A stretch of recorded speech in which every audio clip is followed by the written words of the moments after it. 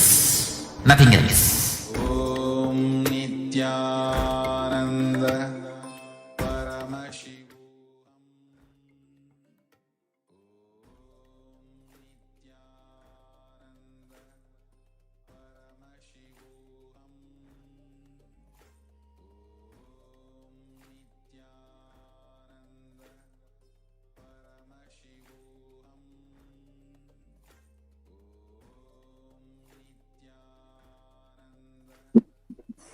Nithyananda, welcome back, dear viewers.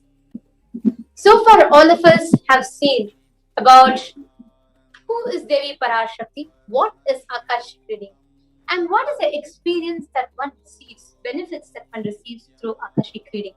We all also saw an extraordinary demonstration of extraordinary powers each of you will be receiving today during the Devi Parashakti's Akashic reading.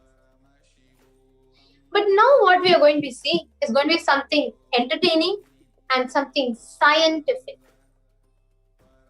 Devi Parashakti, during her revelations, basically it is where the cosmic mother, Devi Parashakti, comes down in the Nijavatar, an embodied form of the Supreme Pontiff of Hinduism, attending to thousands and thousands of questions, attending to millions of beings, answering their individual questions, giving them spiritual guidances, giving them powerful healing, giving them profound experiences, initiating them into extraordinary Shaktis, and so much more.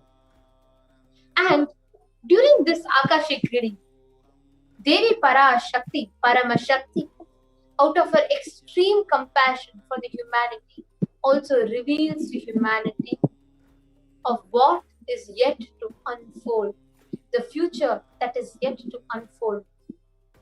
And she, out of her extreme compassion, wants the human beings so that we can save ourselves. We can know what lays ahead in the future.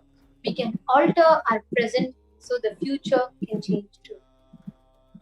In this segment today, we are going to be seeing about one such powerful revelation by Devi Parashakti, where Devi Parashakti has revealed a profound truth, and we are going to see how scientifically and statistically it has manifested as a reality exactly as Devi revealed. We are going to be seeing how the revelations from Parashakti herself, how it is manifesting into reality, and each of those that she has told was a strong warning along with the solution, how we can protect ourselves. We could proceed to the further slides, ma'am. Let us start with listening to what was the exact revelation. We'll start with listening to what was the exact revelation, and then we'll also be giving you all the rough translation or mapping of Devi's revelation into the words of English. I request the video to be played on the full screen. வாழையடி வாழையென நம் பதமே வாழும் நல் தன்மையும் அறிவோம் யாம் சர்க்கரை வியாதியொடு இரத்த அழுத்தத்தையும் இப்பொழுதே நீக்கினோம் இந்த வினாடி உனக்குள் யாம் இறங்கி உயிர் நலமும் உடல் நலமும் ஞானமும் நன்மையும் தந்தோம் மகனே அஞ்ச வேண்டியதில்லை அஞ்ச வருவதொன்றுமில்லை தருமார்த்த காமமோக்ஷமெனும் நான்கொடும் நன்மையும் சாமீப்ய சாயுஜ்ய முக்தியும் தந்தோம் கைலாசத்து நற்பதவியும் உலகிருக்கும் நன்மையும் உத்தம சிவ யோகாமும் தன்மையொடு தந்தோம் மகனே அஞ்ச வேண்டியது ஒன்றுமில்லை நம்பிக்கையோடு வாழ்ந்திடு நம்மவன் நீ ஒரு குறையும் இல்லை இந்த வினாடி உடல் வியாதிகள் எல்லாம் தீர்ந்தது அளித்தேன் ஆரோக்கியம், ஆனந்தம். உடனடியாய் வந்தது உண்மையான ஆரோக்கியமும் உடல் நலமும். ஓம். வாழ்வாய் வளத்தொடு பெரும் செல்வமும் உடல் நலமும் 16 தந்தோம். வளத்தொடு வாழ்வாய் வாழையடி வாழையென நலத்தொடு நாடெலாம் பெயர் நற்புகழ் ஓங்க. நித்யானந்தன் பதத்தில் நிரந்தரமாயானந்தத்தொடு சத்திய வாழ்வுண்டு சங்கடம் ஒன்றுமில்லை. ஓம் ஓம் ஓம். சங்கரனார் அருள் உண்டு. ஓம் ஓம் ஓம் ஓம். லக்ஷ்மீ கனகரத்னம் ததாஸ்து. சிதம்பரானந்தா, இந்த வினாடி உடல் இருக்கும் வலியெல்லாம் அழிந்து வலிமை மலர்ந்திடும். முதுகொடு தோளும் நம் சக்தியால் உயர்ந்தெழுந்து நன்மை அடைந்திடும். அச்சம் வேண்டாம், ஆனந்தமுண்டு. ஓம்.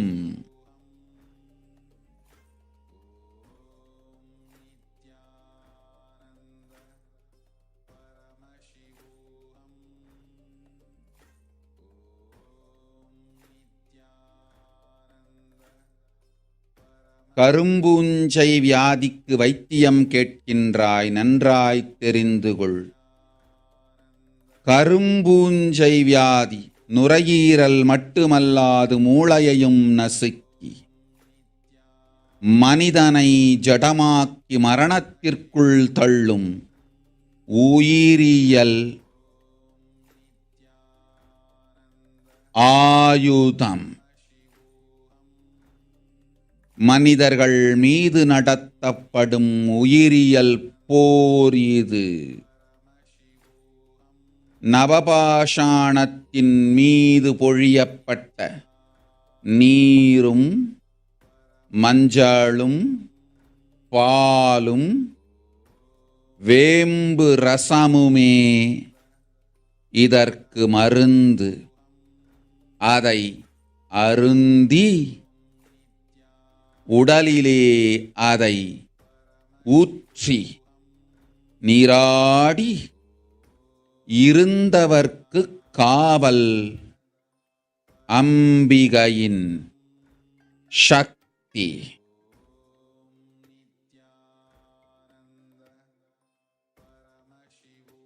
ஓம் ஓம் ஓம். சிருஷ்டி நஷ்டமாகாதிருக்க தேவ ரகசியங்களை தெளிவாய் உலகத்திற்கு சொல்லிவிட்டேன்.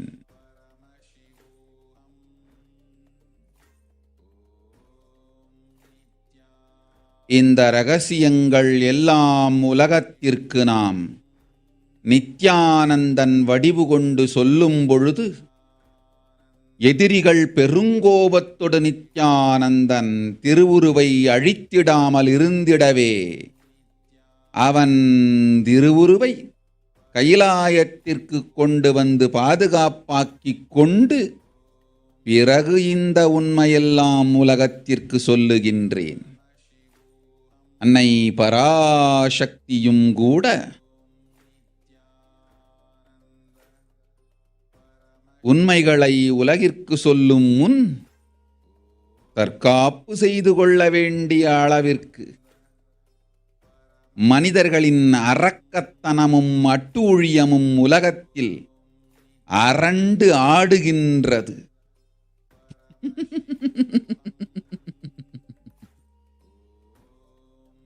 ஓம் ஓம் ஓம் ஓம் ஓம்.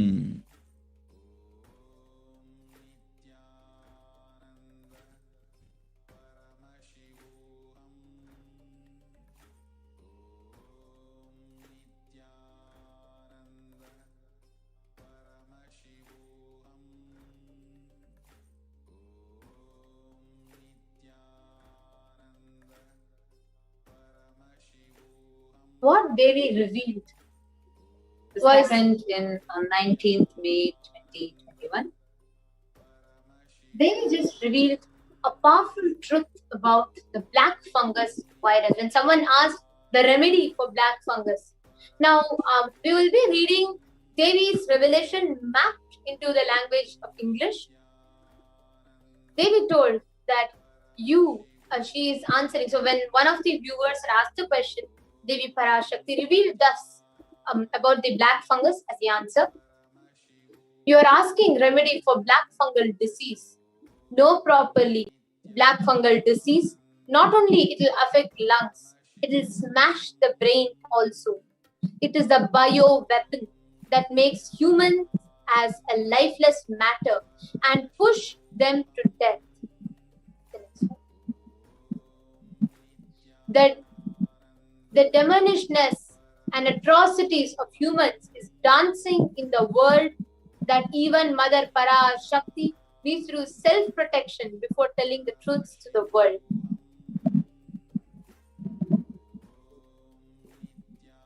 Now let us see about what exactly Devi revealed. She said it does not just affect your lungs, it eats your brain. She said it smashes your brain, it destroys your brain. Now, let us see about what the science has discovered about the black fungus. So black fungus was denied and dismissed as rare. Then slowly, see, these are all the happenings after Parashakti's revelation. First, it was denied and dismissed as rare. Then it was declared as an epidemic by several states. It was declared as a pandemic within a pandemic. Then it was found that it eats brain, it mutilates the bodies and face, eats bones, affects only COVID patients, extremely fatal, that 50% of people infected with it die. Understand? We all can see, here are some of the statistics. Black fungus already declared as an epidemic by several states. You all can see that this is happening at May 23rd, 2021. Understand? May 19th, 2021, Parashakti reveals that a black fungus is not something small or simple as we think, but it eats brain itself. It actually smashes your brain and is extremely dangerous. And at that time, May 19th, 2021, still the world was unaware of this. It was just disregarded and only was considered as something that was rare. 4 days passed. Lot of states in India woke up and started declaring that this is an epidemic. Exactly as per Devi's revelation. Just in 4 days. Next slide, please. India faces shortage of treatments in face of 2 epidemics. So COVID-19 increases black fungus infection risk in India. So this is what was the next thing that was found out. You all can see the dates put below. This was May 23rd, 2021. Next slide, please. 29th May 2021. Black fungus declared an epidemic. Next slide. And cases climbed to 12,000 in India. And then next, right after that, understand, May 19th, Devi revealed. 10 days after Devi's revelation, it was declared to the world that black fungus is a pandemic within COVID-19 pandemic, which is exactly what Parashakti had told on May 19th, 2021 itself. All of you can see how this is from May 29th, 2021. It was already found that 12,000 cases are already there, and this is what was considered as something rare. People disregarded it. Later found out that some states started waking up, which is after some 4 days after Devi's revelation, exactly like how Devi revealed. They started declaring it as an epidemic, and then the world woke up and started declaring it as a pandemic within the pandemic. Further slides, please. Now we can clearly see Devi's next point was, she said, it will smash the brain also. You all can clearly see one of the news articles quoting here, the flesh-eating black fungus killing off the patients who survived the COVID-19. And it says, black fungus has a near 50% mortality rate and is tragically killing many who were relieved to have beaten COVID-19.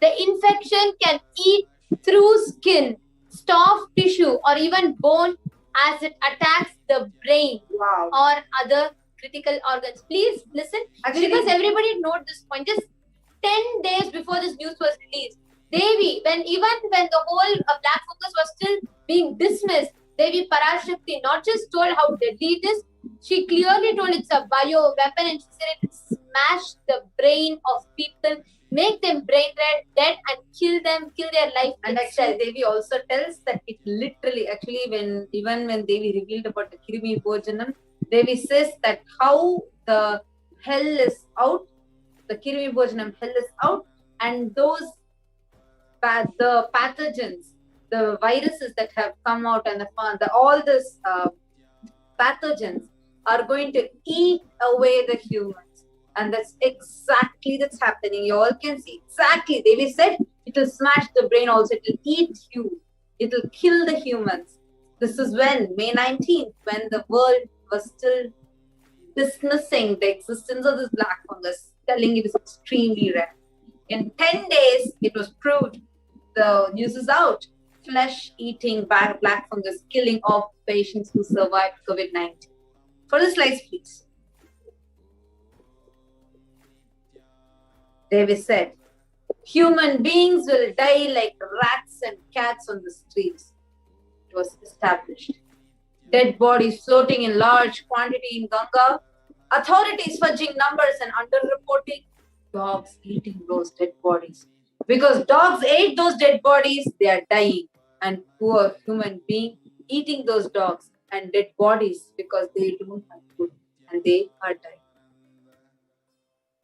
Now let us see the facts about this revelation. Next slide. This is what was revealed by Devi Parashakti. Swamiji came even in the satsang, he said, I saw clearly dead bodies floating in large quantities in Ganga. All of us know the news. Just in 2-3 days after Devi revealed and after Swamiji came and declared, this was all over the news. Corpses in Ganga, Buxar locals more worried about water contamination than where bodies came from. All of us can see. You could go to the further slides, ma. The dead bodies floating all over the place. Dogs eating those dead bodies. This is also what Devi had revealed, and all of us can see. And we all can see here, this is published by news articles, and we all can see the picture of how dead bodies found buried in the sand on the banks of Ganga in UP's Prayagraj. And here we can see clearly, the newspaper says that for the last 2-3 months, people have been burying their dead bodies here. Sand covering the bodies is blown away by strong winds, exposing the decomposing bodies. Predatory birds and dogs gather and feast on these remains. The government should make arrangements for proper burials. A local of that place has told the news media house, and you all can see here exactly as per Devi's revelation. And every point by point, you see, Devi reveals telling that the dogs will come and eat those dead bodies, and humans who are hungry will eat those dogs. Like this, like a sequence. Devi first says dead bodies will float on Ganga. Exactly same thing happens. Devi says that authorities will underreport it. Exactly that. Third, Devi says that the dogs are going to come and eat those dead bodies. So what is happening? It's on the news. Fourth, Devi says about how even the humans start eating them and they start dying. We'll go to the further slides.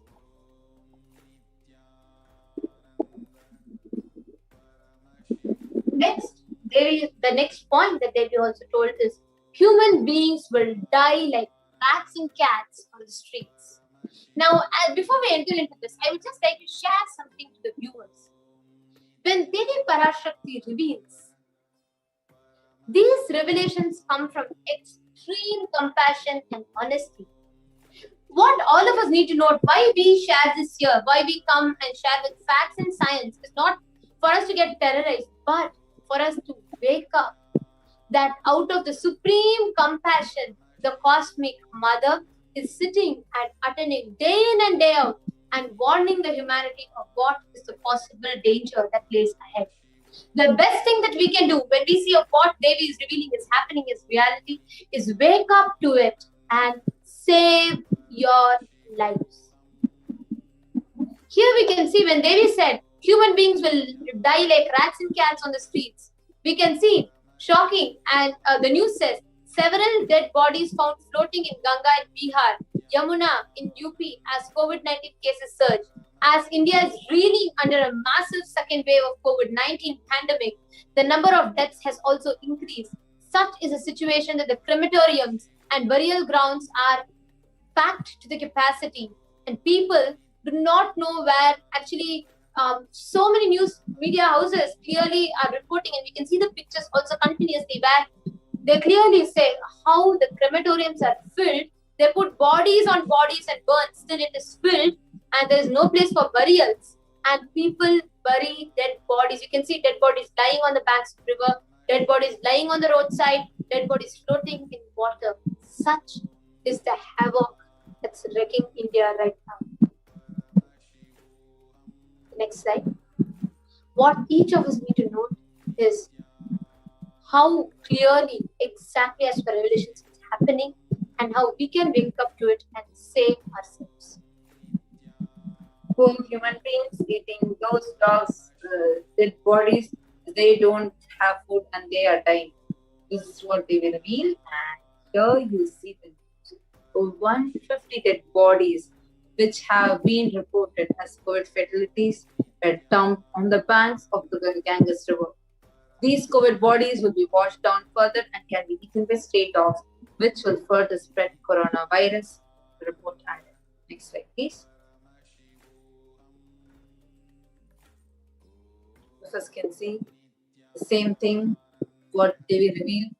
Further, more and more news is coming. And here it says the dead bodies washed up on the shores of Ganga was sighted for a second straight day today. This time, Ghazipur in Uttar Pradesh.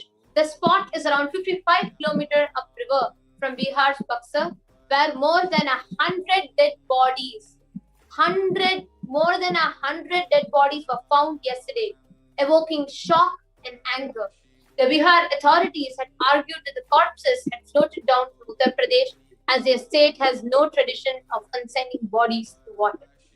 Here, the poverty has struck people so much. Please understand, the pandemic is not just, like Swamiji revealed powerfully, the pandemic has not just affected the people who died alone.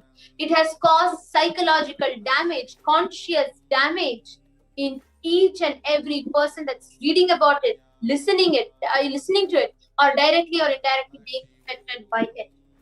That's a very powerful truth that Swamiji revealed in satsang, in the previous live satsang, where Swamiji was saying, when the pandemic and the Bengal famine and the whole plague happened in Bengal and Bihar and all of those places, the whole of the country was able to recover fast. In 100 years or so, we got back in a pretty good pace.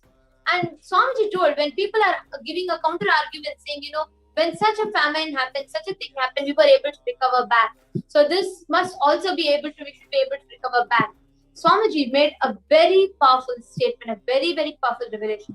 He said in those days, there was no media, there was no social media, there was no news, there was no quick spread of information. So the damage done, the deaths, the fear around it, the situations, the horrific, gory details only was known within the boundaries, within the periphery of the people that are seeing it. And Swamiji added, he said that the damage done on the consciousness. Yes, and Swamiji was saying, so all that happened, all the physical, all the deaths, the way, the fear around it, everything that happened was limited within that borders of that place, and the information could not spread. Maximum the information that spread was in written, which would not convey the depth, which by itself would take time, first of all, and second of all, will not convey the same will not have the same impact seeing it. But now, what is happening is not just the deaths on some part, but the whole world is consuming it as news articles, consuming it as videos, consuming it as memes on social media, literally stumbling upon it every single day. This damages the very consciousness of the beings that are affecting. Even the recovery was able to happen faster in those famines, because those plagues, because it was able to happen faster. The damage was limited to a place and it was not spread much, so the recovery rate was faster. But Swamiji revealed that this whole thing has caused conscious damage, which the recovery is going to take more time, because conscious recovery is not easily possible. This puts humanity back, it takes us backward. All the progression, all the transformation that happens, it just takes our consciousness back completely. The whole evolution cycle is just reversed back. It has that much of an impact on our very consciousness. The next slide, ma.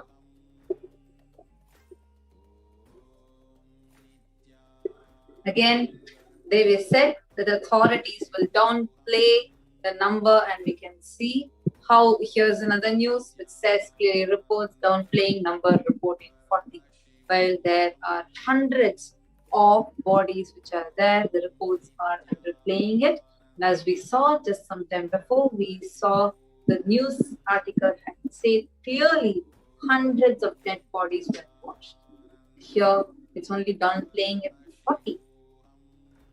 Next slide, please. We can see everything exactly.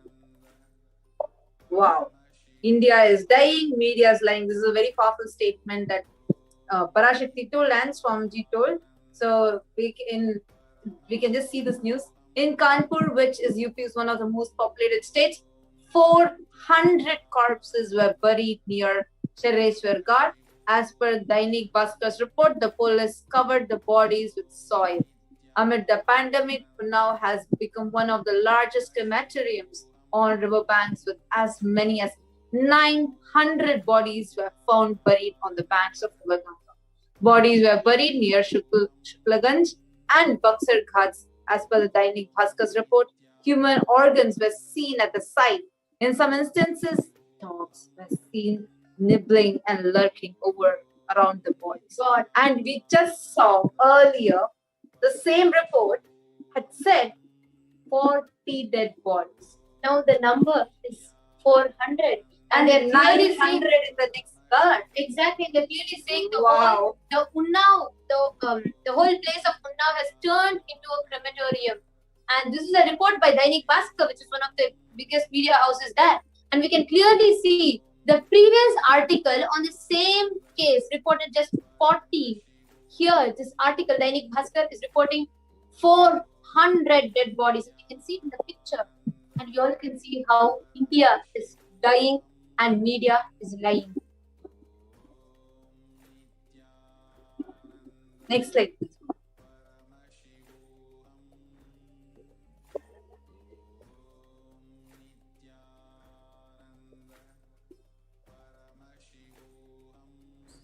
India in denial of world's most deadliest disease. Just how big could India's true COVID toll be? Okay. The official counts, the reported cases is 26.9 million and the reported deaths are 307,231. A conservative scenario says 404.2 million. Oh my God. Oh my God.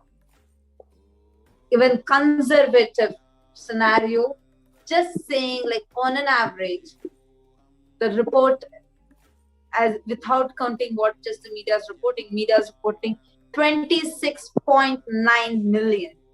Whereas a conservative scenario very clearly shows 404.2 million.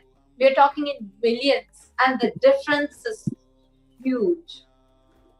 The official death count says 307,000, whereas the estimated deaths, even downplaying the whole thing, a very conservative scenario, is 600,000. A more likely scenario of what's happening right now, it is 539 million estimated infections and 1.6 million estimated So deaths. this is a more likely scenario. What might unfold based on the happenings now? The future prediction officially on the records by the government is this. But what might happen actually based on the conservative scenario? What might happen based on what is happening right now? How it will unfold will be 700.7 million estimated infection, which is almost more than actually 3/4 of India's population, and the estimated deaths will be 4.2 million. We are talking numbers in millions. You all need to realize, you all need to wake up. India is dying and media is lying. Media is trying to downplay the whole thing. Next slide, please. We can clearly see here how over 2,000 bodies were found within just 1,140 kilometers on the banks of River Ganga, Uttar Pradesh. That's more like every 1 kilometer 2 dead bodies. Oh my God. That's really, really horrifying.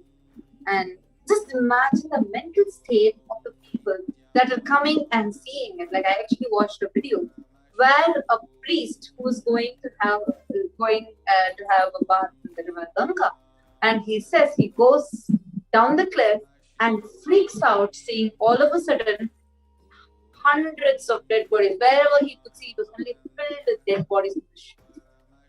And just imagine the psychological impact it has.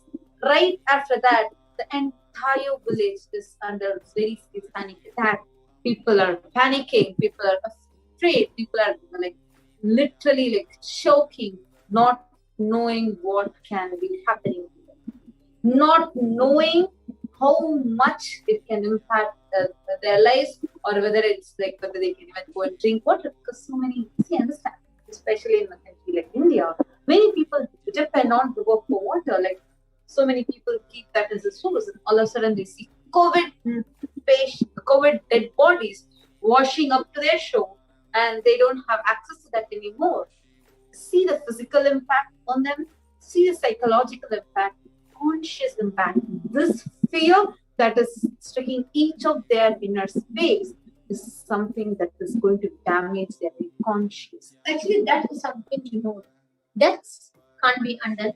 And deaths happen, illnesses happen, can be recovered.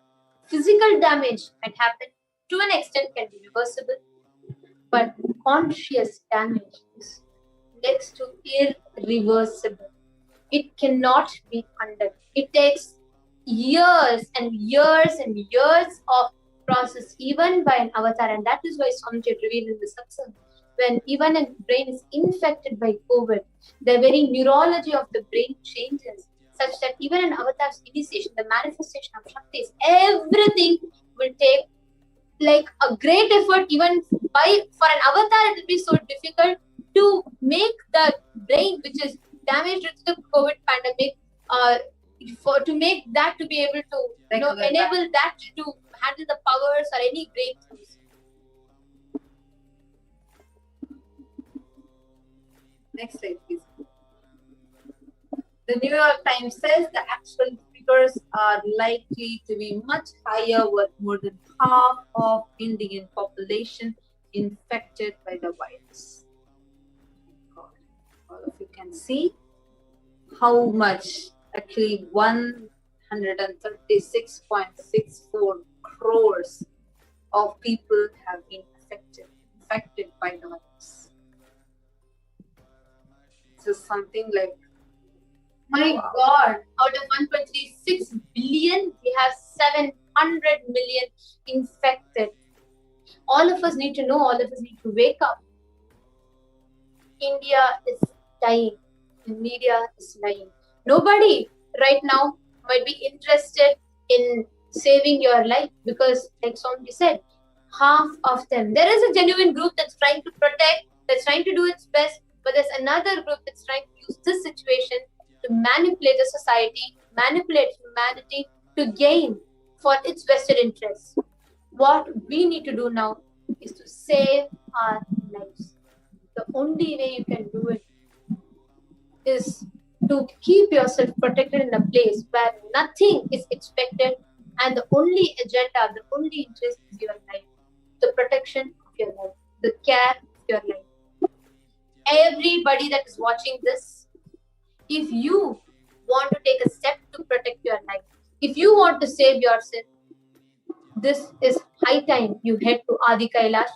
Swamiji, the Supreme Pontiff of Hinduism, has opened the doors of Kailash with just one agenda, just one interest, the protection of your life. Take a few moments, sign up at kailasa.org/Kailasa care. The link is being scrolled under on the screen as you all can see.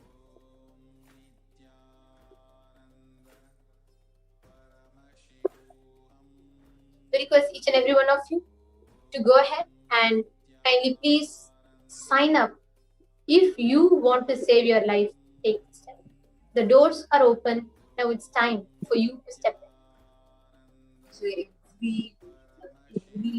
house written screen telling that every international media is screen telling that these numbers are extremely underplayed, whereas the actual numbers are much more. Each of you that are watching us live right now, and I'm sure by now all of us have realized what's the situation that's happening.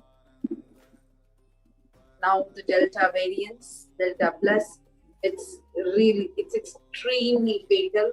We have been seeing in the news that people are saying this is not controllable and it's extremely fatal. Now, only solution. We can see how everything Devi has revealed has become a reality. So now what we can very clearly see is how solution Devi has given is the only solution, which is head to Adi Kailasa right away. Then whatever Devi has revealed, in just a matter of days, 4 days it took for the world to realize. When Devi said about the black fungus, the entire world was believing, underplaying it, thinking that the black fungus was something that was very rare. But in 4 days, it was declared as an epidemic. Right after Devi's revelation, we saw each fact like this. At least now, let us wake up. Parashakti, Paramashakti, the cosmic mother herself has said, only solution is to go to Adi Kailasa and to save yourself. If anybody who wants to save yourself, or you want to tell your family who are back in India, just tell them to sign up at kailasa.org/Kailasa care. We request the link to be projected.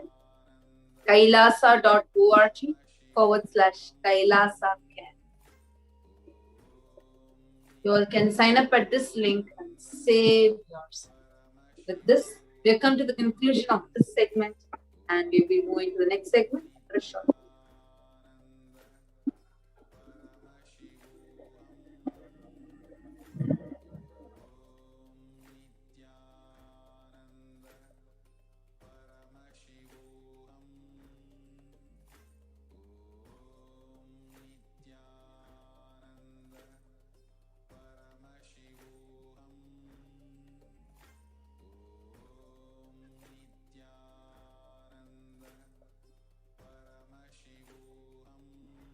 All of you can stay tuned with us and we're going to be back into the next segment. We'll be right back entering into the next segment just after a short break.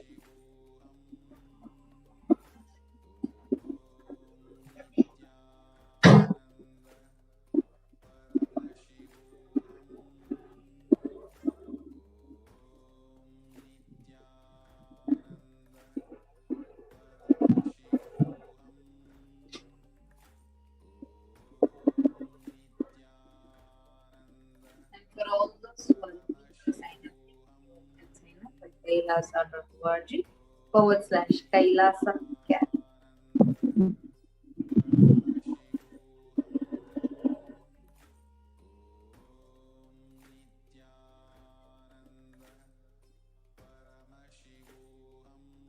Yes, we request the volunteer to actually, the volunteer can now post the screen share.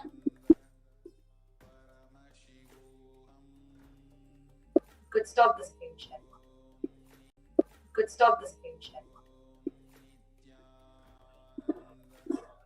Now to all of the viewers that are watching us, just as we're getting back, as we are entering into our next segment, we request each and every one of you, if you have not signed up, or if your near and dear ones, your loved ones who are in India, that you want to take care of, that you want to protect, take a few minutes to reach out to them so that they can take a step towards saving their life.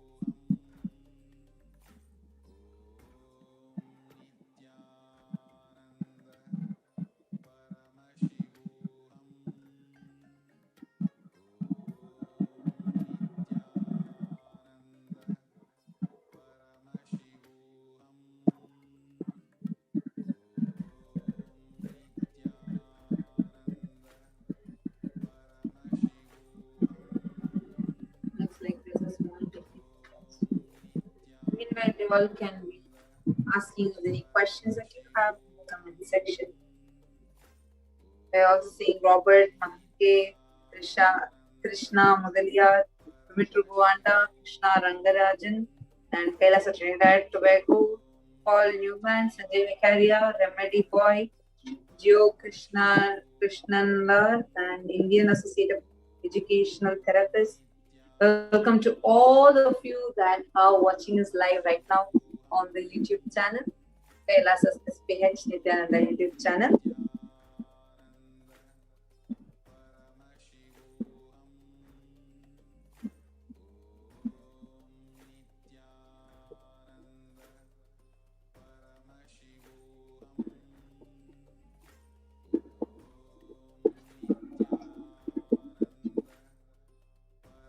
Shivoham Om Nithyananda Paramashivoham Om Nithyananda Paramashivoham.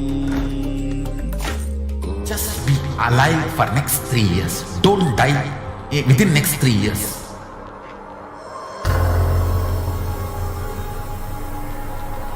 Just don't die within next 3 years. Be alive, somehow be alive. I'm working sincerely. I will reach you somehow. Somehow I will reach you. It's my commitment to humanity.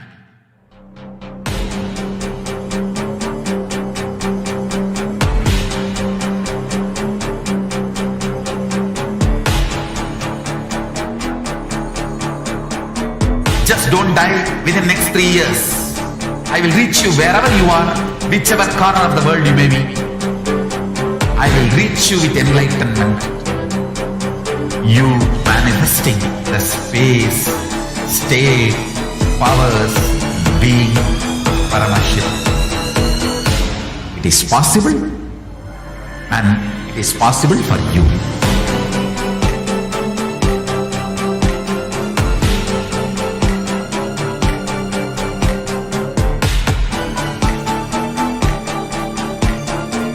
Paramashiva will reach you with enlightenment science. I know he is going to do the job. Just be alive for next 3 years. Nothing else. Just be alive for next 3 years. Don't die within next 3 years.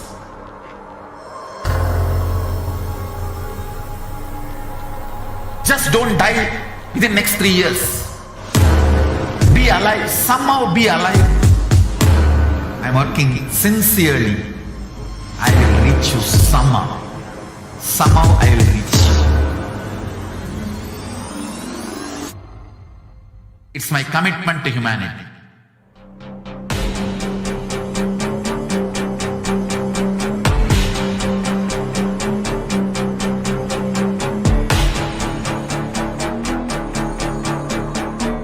Just don't die within next 3 years. I will reach you wherever you are, whichever corner of the world you may be. I will reach you with enlightenment. You manifesting the space, state, powers, being, Parashakti. It is possible, and it is possible for you.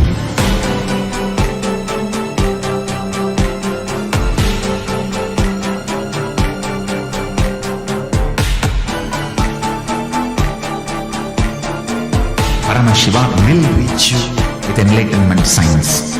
I know he is going to do the job. Just be alive for next 3 years. Nothing else. Nithyananda. Now we are going to be entering into a very special segment where we understand how to deepen our relationship, how to deepen our sincere sacred sentiments to the Devi Parashakti, the divine cosmic mother manifesting through the supreme pontiff of Hinduism, Jagat Guru Mahasannidhanam, His Divine Holiness Bhagwan Nithyananda Paramashiva. So I request the volunteer to share these slides for pausing for the offerings for Devi Parashakti. We will now be entering into the offerings of what all we can do, the different sevas that we can do for Devi Parashakti. Yes, ma'am, thank you so much. So, yes. So, understand what are the best ways that we can express our gratitude to Devi Parashakti, and how we can offer our gratitude in the form of seva and rituals to Devi Parashakti.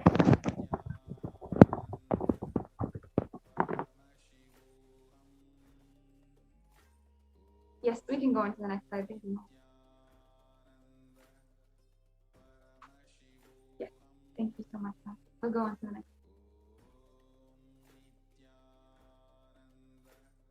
So first, let's understand the significance of offering. Offering is a giving of divine gift of pure love, devotion, and oneness, and it consists of 2 parts. One is giving, and 2 is accepting.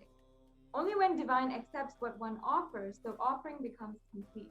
Offering is not made out of fear nor out of greed. When an avatar lands, the offerings are purely a part of the grand Leela played out for the only purpose of enlightenment. Yes, we can go on to the next slide. Next slide, please. Yes, the next slide. Now we'll just chant the Dhyana Shloka. Induni Vabedda Karavane Nayanam Syat Pankaja Varabhaya Japakshaya Sarayuktam Angahima Bhushana Vichitra Vasanam Syat Tunga Mukta Jwala Manon Maniswarupam. The next slide, please.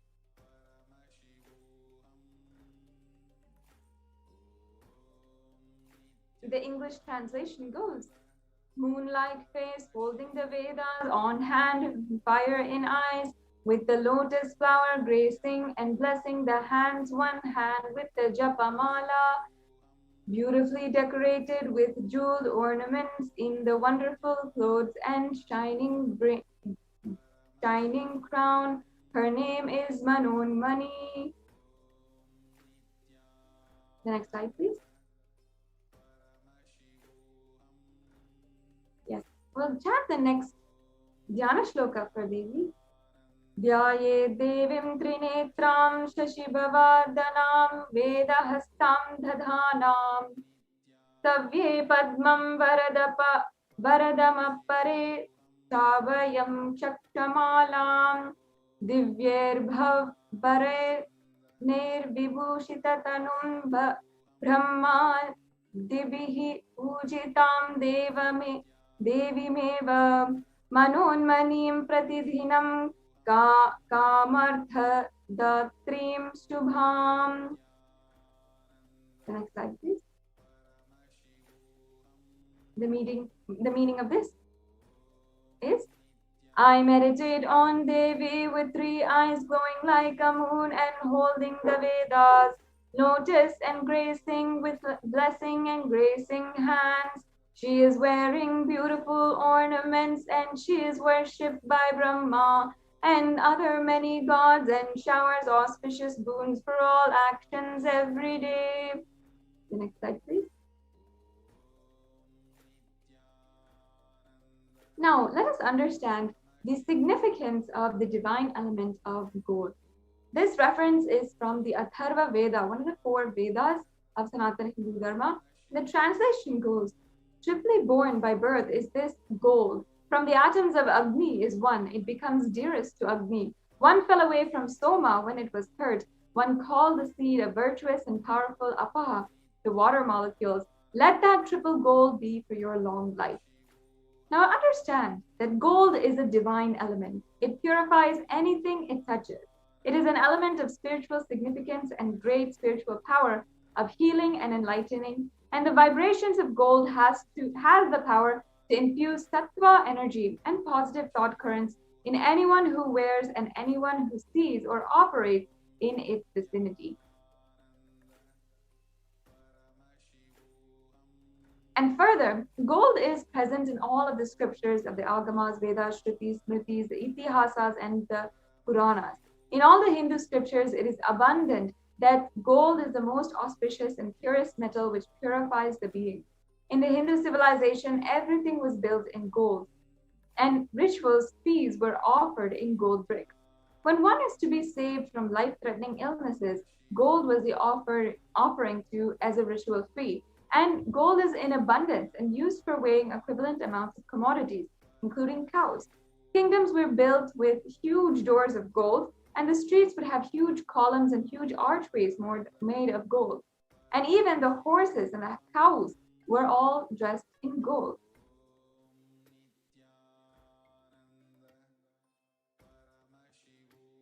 The Hindu civilization thrived on the banks of the rivers of gold. It was called the Hiranyamaya, the river of gold, in the Rig Veda. The river Saraswati was called the Hiranyavartani in the Atharva Veda. Gold is the supreme element for offering gifts to ones you love and revere. And temples are constructed and paved in gold. Deities are made in gold and decked and adorned in gold because it preserves the enlightenment energy for thousands of years. And it actually lasts forever. Now, let us understand the first offering for today, for the e-hundi offering that we can make to Devi Parashakti. So, I'll now chant the pramana. Bhakti Priya Bhakti Gamya Bhakti Vashya Bhayapaha Shambhavi Sharadai Sharadaradhya Sharvani Sharmadayini. Devi is fond of true devotion and is realized through true devotion. She can be won over through true devotion and she removes all fear. The next slide, please. If there is any fear in the minds of the devotee, Devi is sure to remove that fear. It is stated that Devi likes to be worshipped in autumn, and here it is meant that it is the autumn of our life, when thoughts turn more and more inward, and the role of the divine is known and understood clearly. The need for Devi worship becomes stronger. Shambhavi in this verse is the consort of Shambhu, the Lord Shiva. Sharadharadhaya means the worshipped by Sharadha. Sharadha means Saraswati. And Sharvani means the wife of Lord Shiva, where the Linga Purana, it says that Lord Shiva is called Sharva in his earth form. And Sharmadhayini means Devi who bestows happiness on devotees.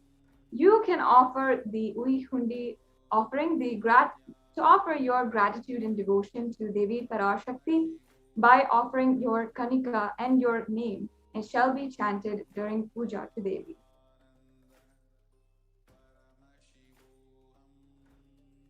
And now also we have the Sankalpa chanting, which is at $1 USD. Now anyone who wants to offer the e-hundi offering or the Sankalpa offering can go to tiny.cc/Devi offerings and you'll be able to make your payments or if you want to, you can learn more about these offerings. So let's now observe the pramana for the sankalpa.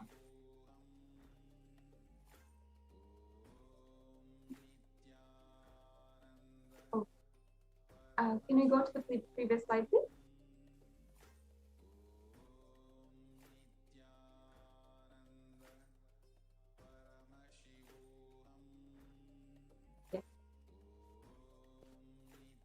In this, the English translation goes, the goddess enchants the universe and she herself gives birth to this universe. That goddess, being prayed without interest in anything, gives that knowledge that leads to the salvation and gives wealth in the materialistic sense.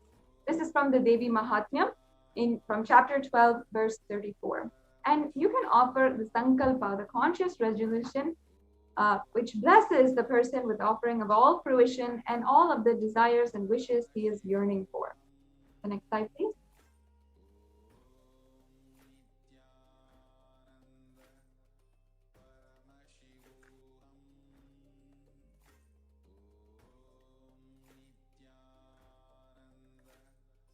Yes, so now we'll be understanding the Sahasranama Kasu.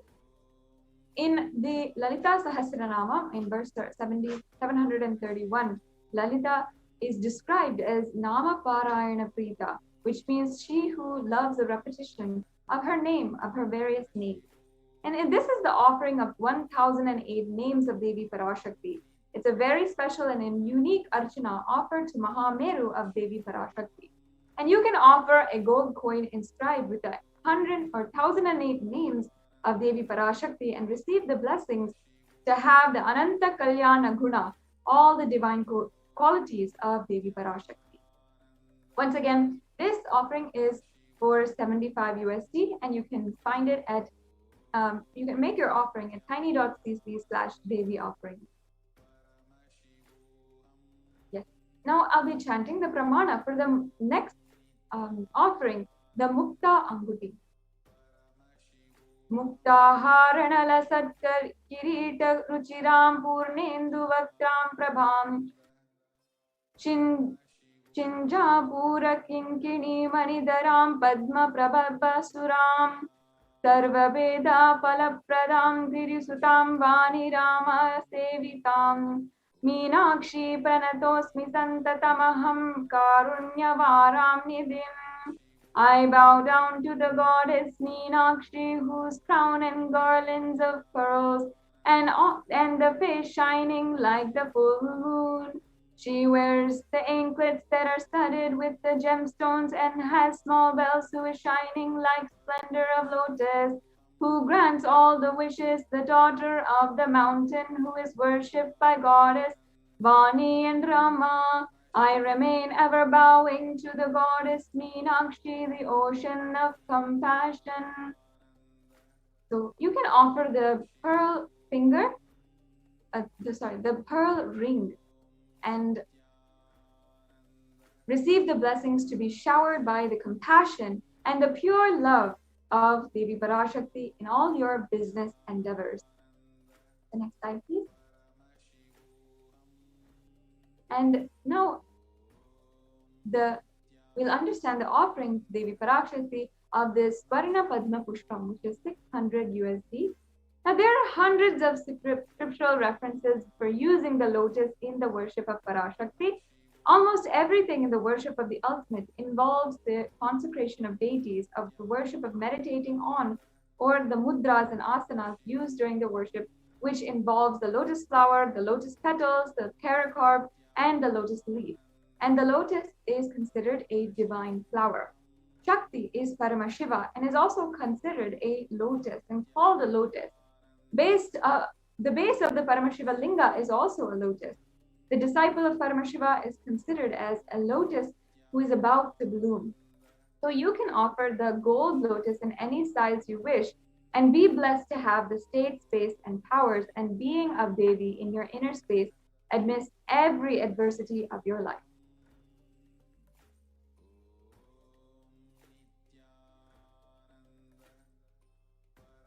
Yes, we go to the next previous slide, sorry.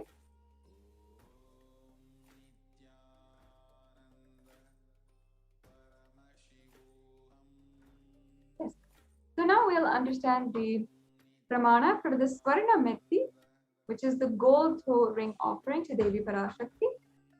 And the pramana is Nakadidita Samchanana Majana Tamo Gunam Padhadvaya Prabhajala Parakarta Taroruham.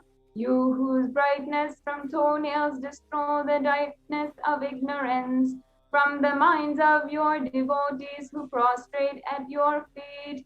You whose brightness from your 2 feet overpowers that of the lotus flower. The next slide, please.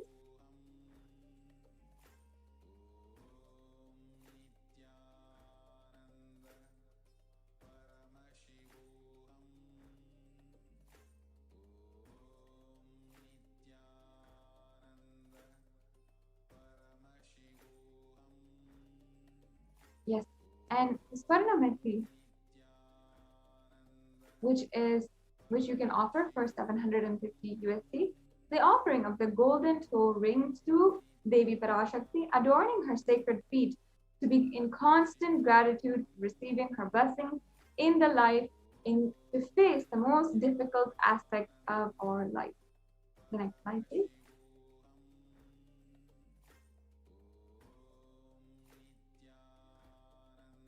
Now, the Swarna Mangtika is referenced in the Lalita Sahasranamam, where the Devi Parashakti is described as Shuddha Sarabhi Varshani, meaning she who makes the nectar flow from all of our nerves from the Sahasrara, she who gives a very pleasant experience of the ultimate.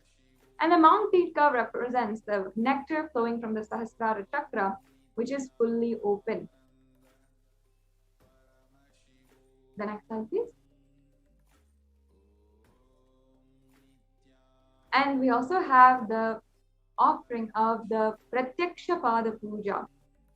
We'll now chant that the English translation of the pramana. The illuminating splendor of Devi's toenails dispel the darkness of ignorance in the devotees prostrating at her feet. Her feet defeat the lotus in beauty. This is Shloka 83 of the Saundarya Lahari, which states that the nails that have been sharpened by constantly being touched by the crowns of celestial beings who always prostrate before Devi. Tamogana is actually darkness. And in this stotram, what is really the meaning, the significance is that anyone who prostrates before Devi and constantly prostrates before Devi, all their ignorance is removed and they attain the supreme knowledge. So the offering of the Pratyaksha Pada Puja blesses the Yajaman with the auspiciousness and blessings of the Supreme Pontiff of Hinduism. And this offering you can do for 1008 USD.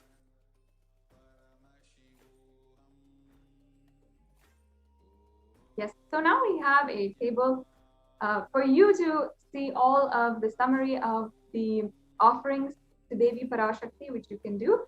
We have the E-Hundi offering, the Sankalpa chanting, the Devi Sahasranama Kasu, the Mukta Ankuti, the Swarna Padma Pushpa, the Swarna Metti, the Swarna Mangtika, and the Pratyaksha Pada Puja, and the Vastra Seva. The next slide, please. Now let's go over the details of how you can make these offerings. So first of all, if you go to the links provided to tiny.cc/Devi offerings, you can do this if you are in two categories. One is if you're ready to offer today, or if you want to make an intention to offer any of these specific sevas. So even if you are interested in offering, or you need help in manifesting to make this offering, or you just want more details, please go to the registration form at tiny.cc/bhavasamadhi, and you can proceed for your online payment. If you are ready to make the seva by online payment, you can go to tiny.cc/Devi offerings, and then after the payment, make sure that you are submitting the details for the puja at tiny.cc/Sankalpa 2021. The next slide, please.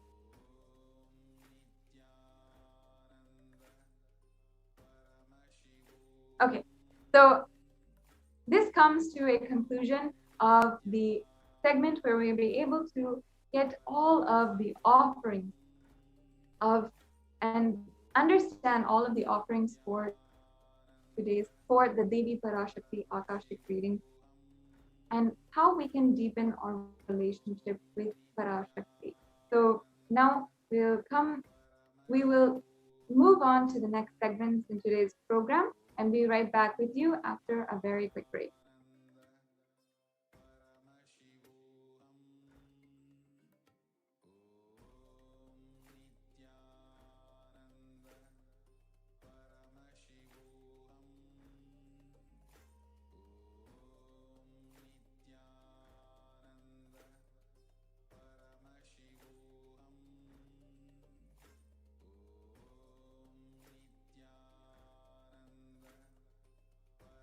शिवोऽहम् ॐ नित्यानन्द परमशिवोऽहम् ॐ नित्यानन्द परमशिवोऽहम् ॐ नित्यानन्द परमशिवोऽहम्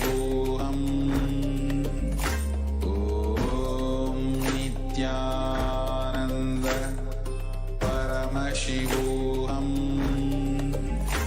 ॐ नित्यानन्द परमशिवोऽहम् ॐ नित्यानन्द परमशिवोऽहम् Just be alive for next 3 years. Don't die within next 3 years.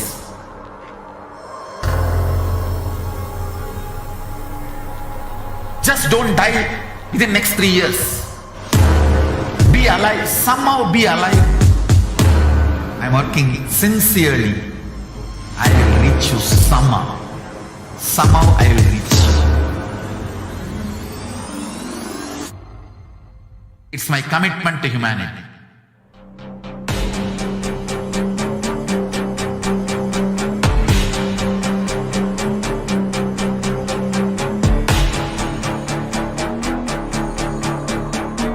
Just don't die within next 3 years.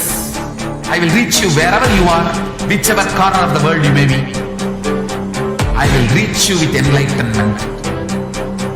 You manifesting the space, state, powers, being, Paramashakti. It is possible, and it is possible for you.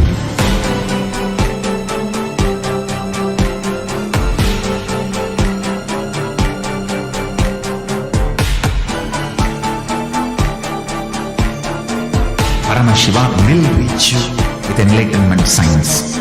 I know he is going to do the job. Just be alive for next 3 years. Nothing else. परमशिवोऽहम् ॐ नित्यानन्द परमशिवोऽहम्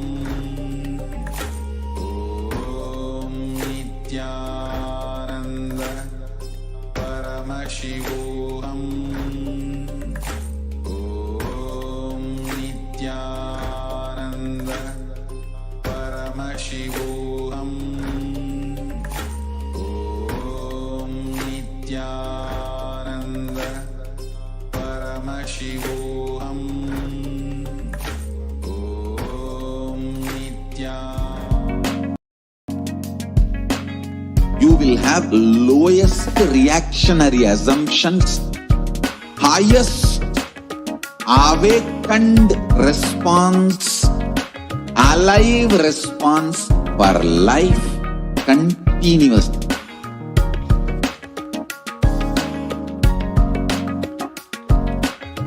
Kailasa is enlightenment ecosystem, literally enlightenment itself in your own home, wherever you are.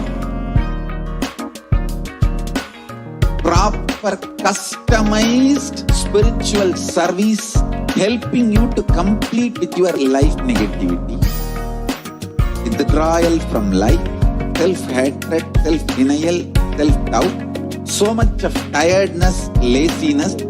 We can support you, aligning your diet, your attitude, your aptitude, your understanding about life.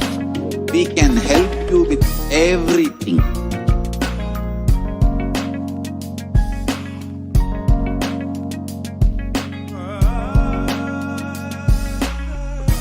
Paramashivoham.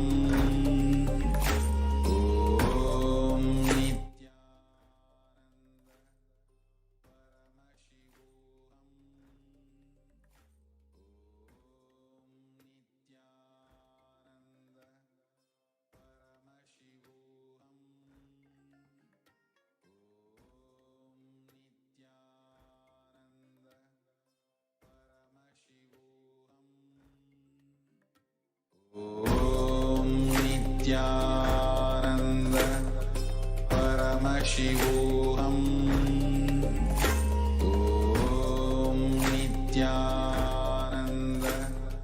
Paramashivoham.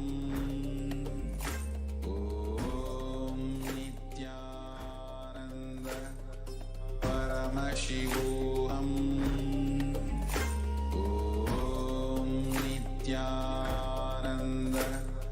Paramashivoham. Om Nithyananda. Paramashivoham. Om Nithyananda. Paramashivoham. Om Nithyananda. Paramashivoham. Om Nithyananda. Paramashivoham. Om Nithyananda. Paramashivoham. Om Nithyananda. Paramashivoham.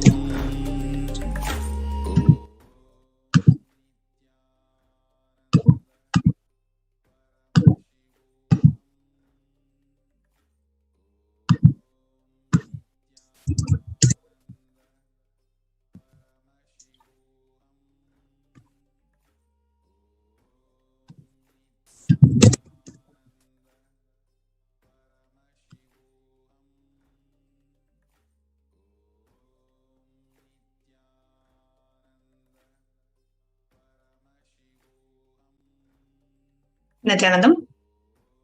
Welcome back, dear viewers. So we would now like to take you through a walkthrough of how you can make the offerings to Devi Parashakti, Devi Parashakti Bhava Samadhi Darshan offerings. So if you go to tiny.cc/Devi-offerings, this is the webpage that you will be seeing. The webpage is now projected on the screen, which is tiny.cc/Devi-offerings. So now if you scroll down here, you will see the list of sevas. So here you can see all the different sevas that we can offer to Devi Parashakti, the gold coin, the toe ring, the metti, the golden lotus. You can see all of that. So in that, you can choose whatever offering that you would like. For example, let's say you want to choose Swarna metti. Okay, so Swarna metti is $750. So you go down, you click on add to cart. Now, when you click on add to cart, it takes you to the next page where you can see the details of the items that you have chosen. And if you want to add multiple items, so you just basically, you go back and then you choose the Sankalpa offering. So if, let's say, I also want to add a Sankalpa offering for, let's say you want to add it for your family members.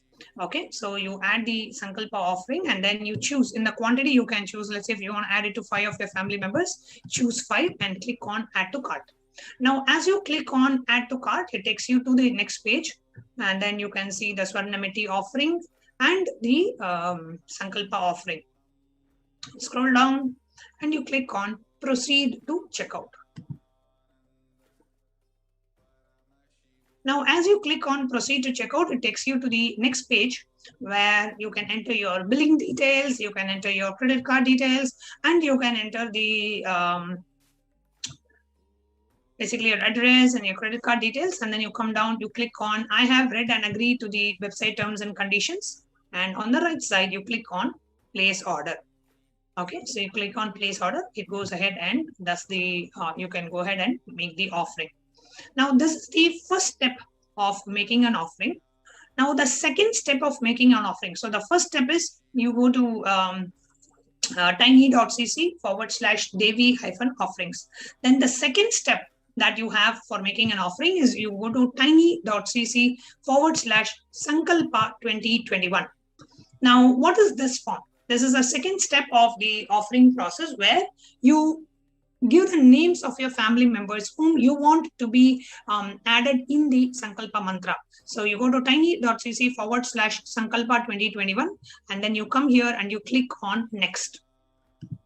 Now, when you click on next here, it takes you to the page where you have some disclaimers. You go ahead and accept them. You enter your payment details, other details. And then you come down and then the bottom you choose Devi Parashakti Akashic reading because this is an offering that you're doing towards Devi Parashakti Akashic reading. You come down and you click next.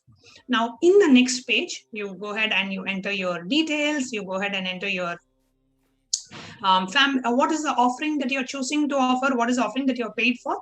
You choose that and then you also enter the names of your family members whom you want to be benefited by making this offering.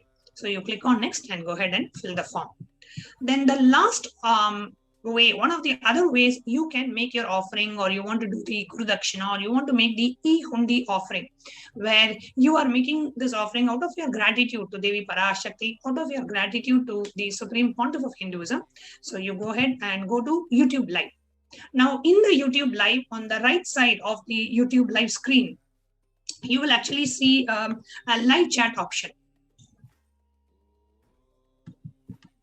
Okay, now in the live chat option that you're seeing below the live chat, you will see two emojis, which is basically two symbols. One is an emoji, and then the other one will be a dollar symbol.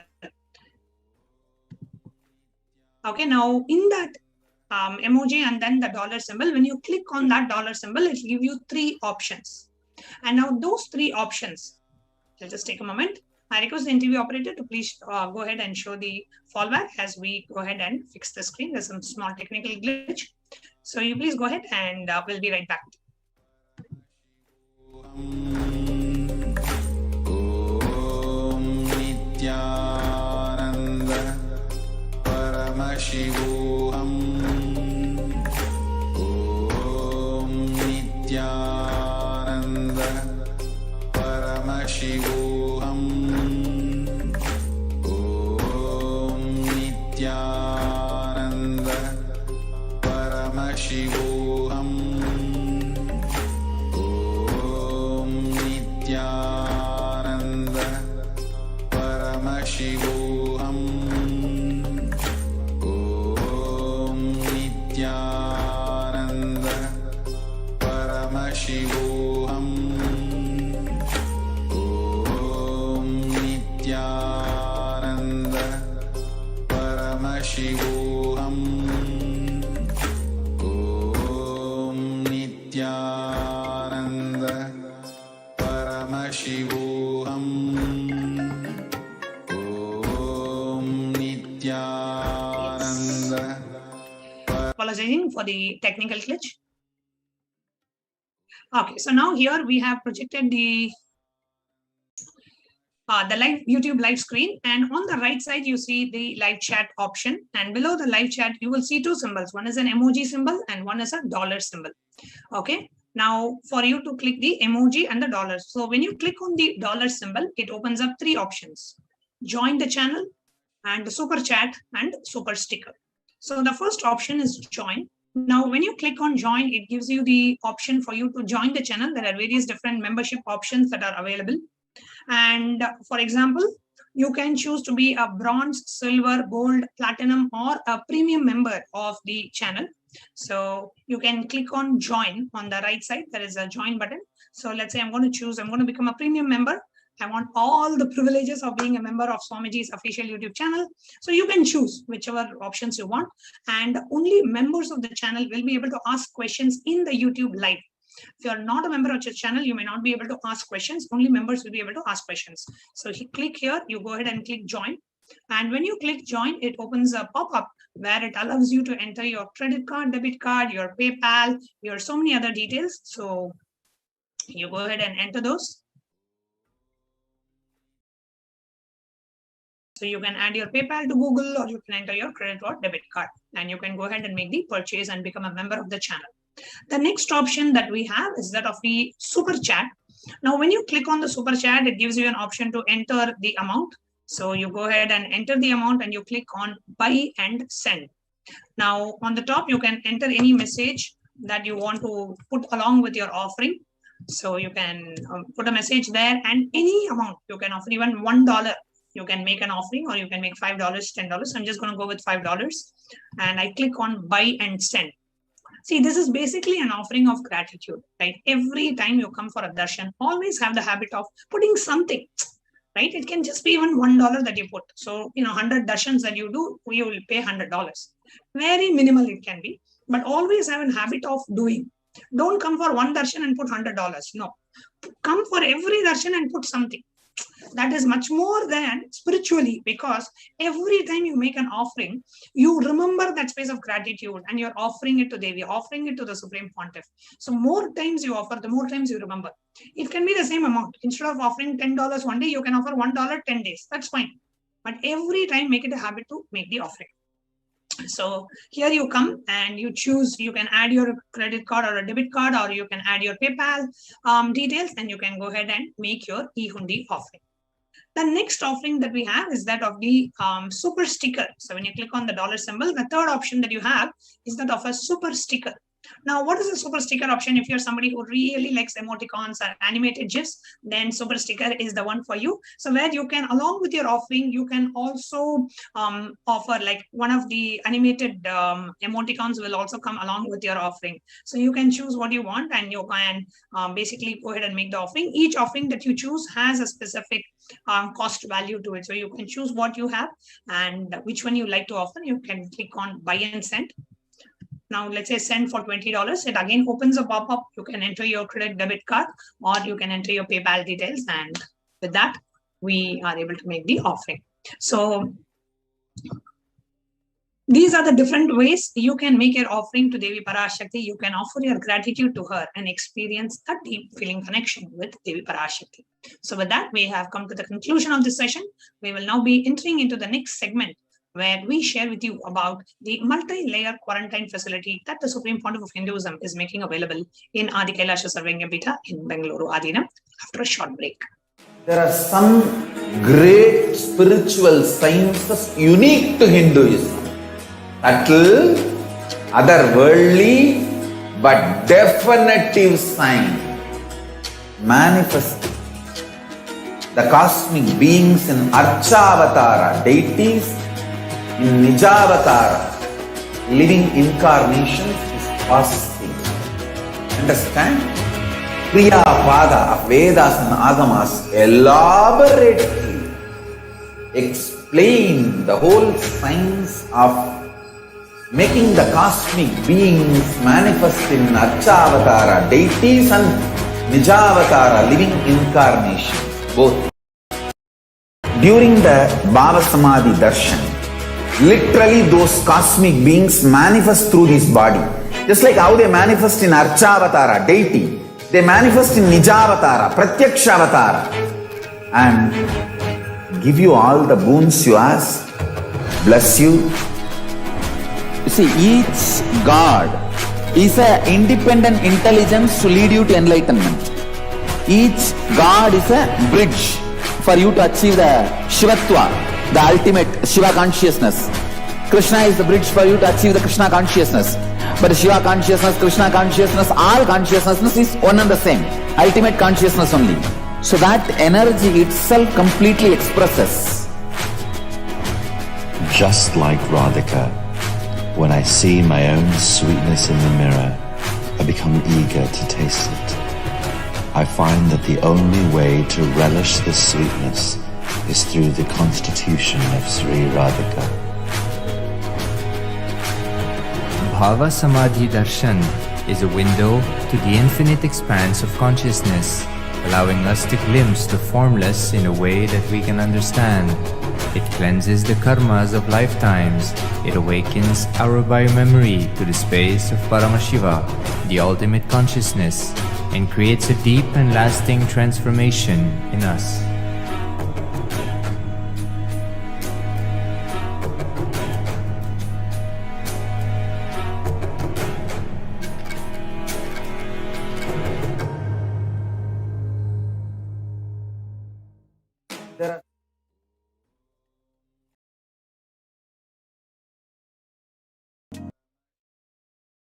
If you are interested in enlightenment, we will immediately bring it to you. If you are not interested, we will explain the whole science, inspire you and make you interested in enlightenment time. We need to cater this enlightenment science to the whole world wherever they are, because enlightenment is the birthright of all human beings. Kailasa is responsible to provide that to all human beings.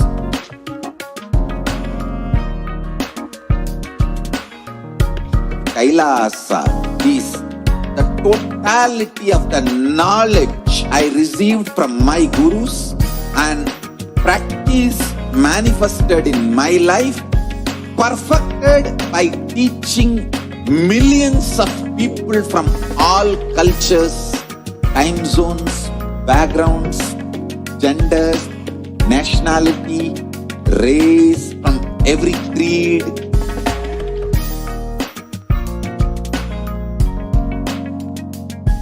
So this absolutely perfected knowledge available to you, served to you in your home, without even you moving out of your couch, free of cost.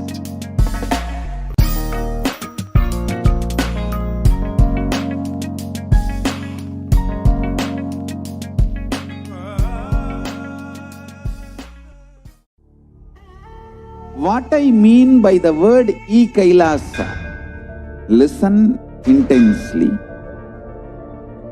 Enlightenment ecosystem, literally enlightenment itself, in your own home, wherever you are.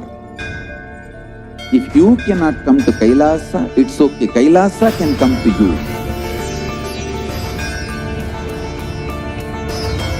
Kailasa coming to you is Kailasa.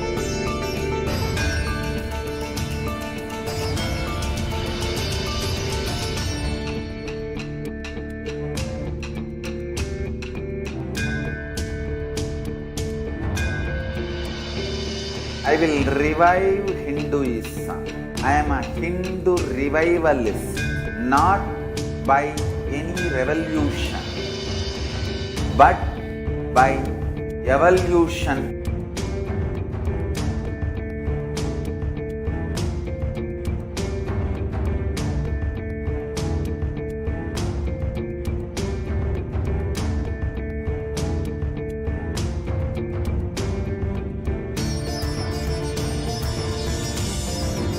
And setting model communities.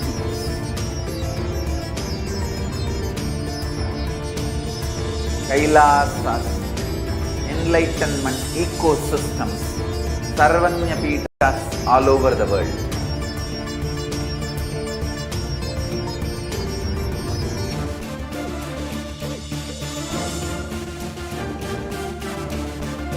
All powerful cognition, knowledge, only when you live, power manifestation and possibilities manifestation happens. This is a fundamental truth.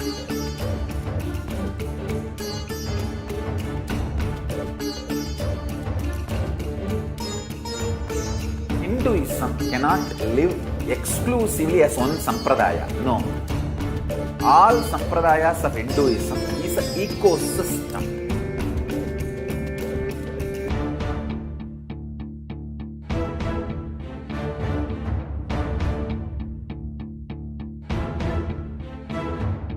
So don't keep quiet thinking that if one sampradaya is attacked, only that sampradaya is going to be affected.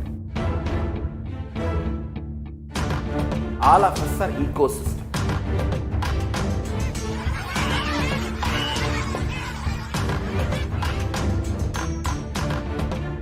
I invite all of you to get involved and enjoy Hinduism by the principle of Dharmo Rakshati Rakshitaha. When you protect Dharma, Dharma protects you. We will make the whole planet flourish spiritually. The spiritual prosperity will happen to the whole planet. We all have to coexist together.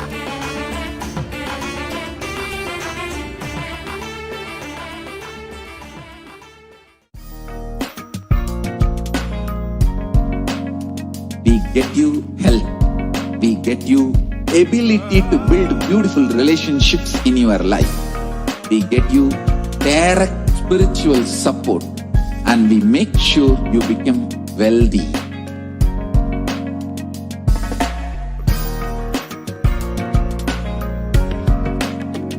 We won't stop giving you just good life. We will literally not stop till you live enlightened life. Manifesting the state of Paramashiva, space of Paramashiva, powers of Paramashiva, being of Paramashiva.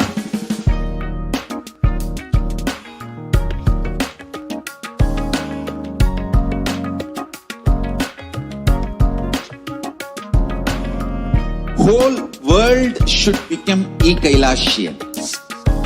I want the whole world to know Hindus have something great to contribute to the world.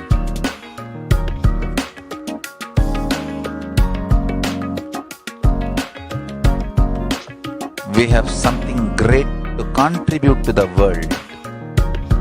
Let us do that.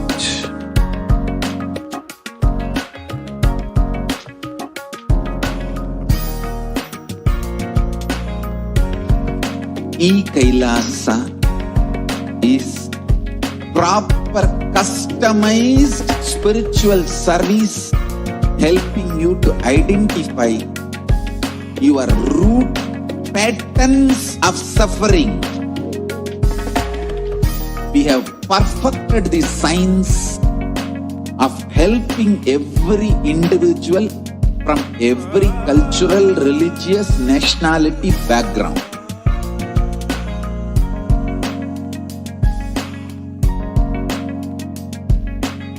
You will have lowest reactionary assumptions, highest awakened response, alive response for life continuously.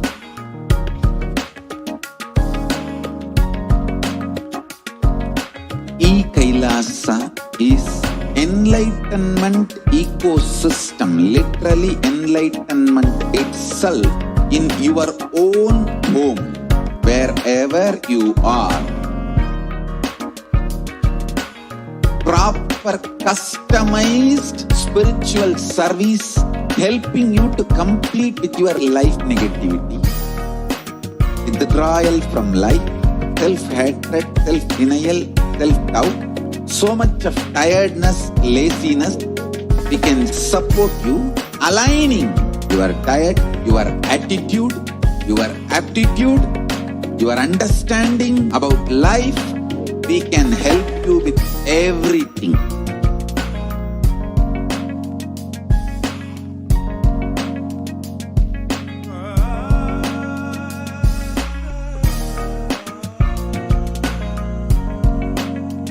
If you are interested in enlightenment, we will immediately bring this to you. If you are not interested, We will explain the whole science, inspire you and make you interested in enlightenment time.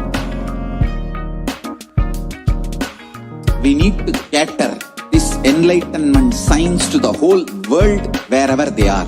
Because enlightenment is the birthright of all human beings. Kailasa is responsible to provide that to all human beings.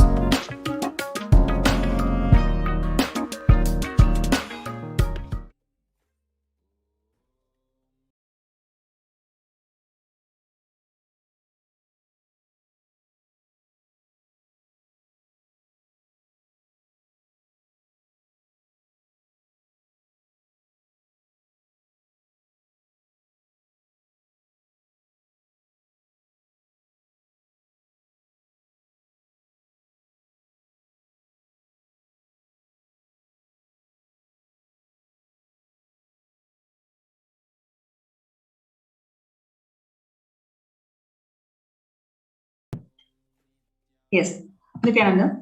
The next, we have Kailasa's de facto spiritual embassies as COVID care protection centers. Now let's look at the stats today. The Human Rights Watch reported that more than 1.5 billion students are out of school already, and more than 91% of world students are out of school due to school closures in at least 188 countries. 36.5% of US college students pointed to stress as the biggest reason why their academic performance suffered negatively for the past 12 months. In addition, 29.5% listed anxiety as a factor. For American middle schoolers, 61% of teens admitted that feeling a lot of pressure to get good grades. Approximately 1.27 billion learners are currently affected due to school closures in response to pandemic. According to UNICEF monitoring, 46 countries are currently implementing nationwide closures and 27 are implementing local closures. This is impacting about 72% of world's student population.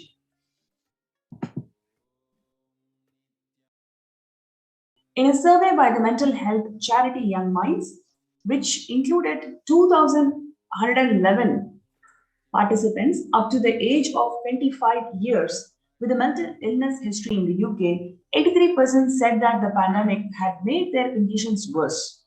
26% said that they were unable to access the mental health support. Peer support groups and face-to-face services have been cancelled. And support by phone or online can be challenging for some young people. The COVID-19 pandemic has disrupted or halted the critical mental health services in 93% of countries worldwide, while the demand for mental health is increasing according to a new World Health Organization survey.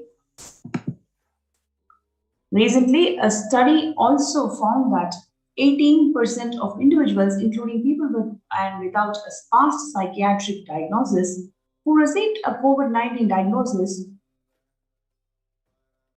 were later diagnosed with a mental health disorder, such as anxiety or mood disorders.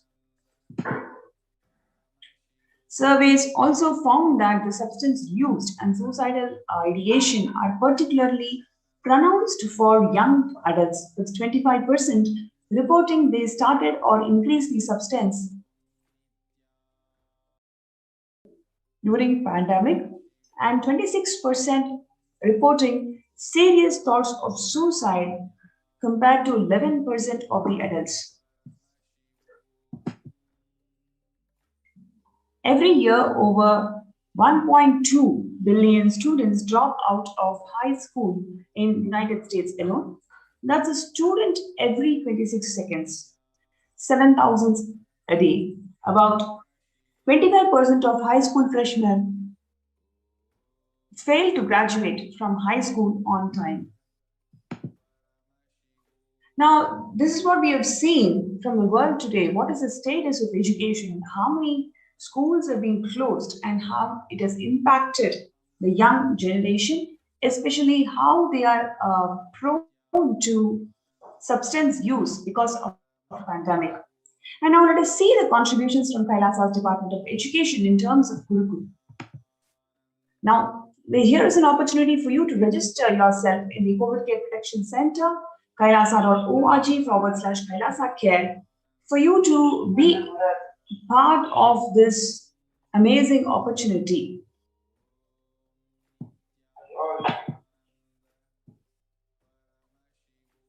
Kailasa's education.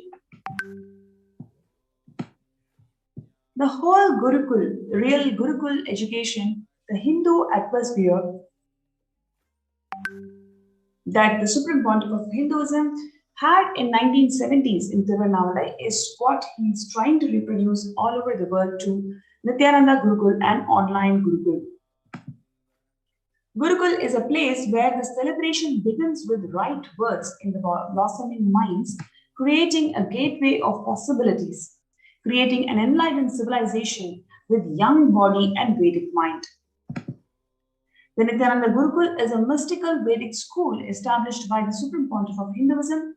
Here, students live their highest potential and manifest various spiritual powers. The Gurukul functions according to the Supreme Pontiff of Hinduism's vision that education is for all, but life itself is not for education.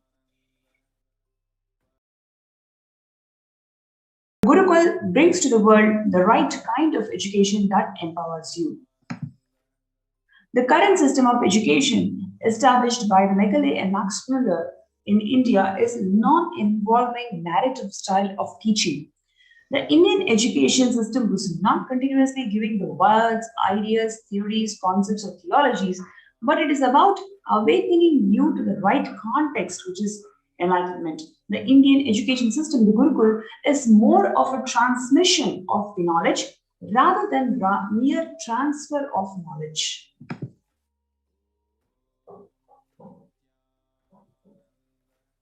Whether others educate you or you educate yourself, if it is based on the weakest link, it is called generalization, dilution to generalization. Whether others educate you or you educate yourself, if you plan everything based on the best of you, it is called specialization. The Gurukul aim is for specialization and not for generalization. It is for specialization and not for generalization. Now, let us watch this video where Swamiji is talking about the Indian Gurukul, the future of education.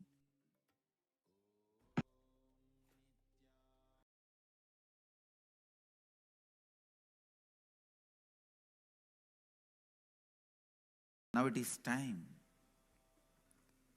as per the astrology, no theory can rule any human society which is imposed on that society more than 60 years.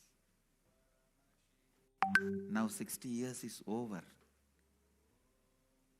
for the non-involvement narrative education system. I am telling you, future is Gurukul system. The future of education is where the teachers and students live together in one place. If needed, let the parents also stay there. But because basically kids do what you do, they won't do what you say. Understand? They do what you do. They won't do what you say. Whatever you do, simply they will do. They will never do what you say. Most of the time, they don't care for what you say. The future of the Indian education system, I can say, the future of the any intelligent education system will be Gurukul system. I'm not talking out of pride or arrogance. I'm talking seeing the future. I'm telling you, I'll be leading this revival in the education system through our Gurukul system.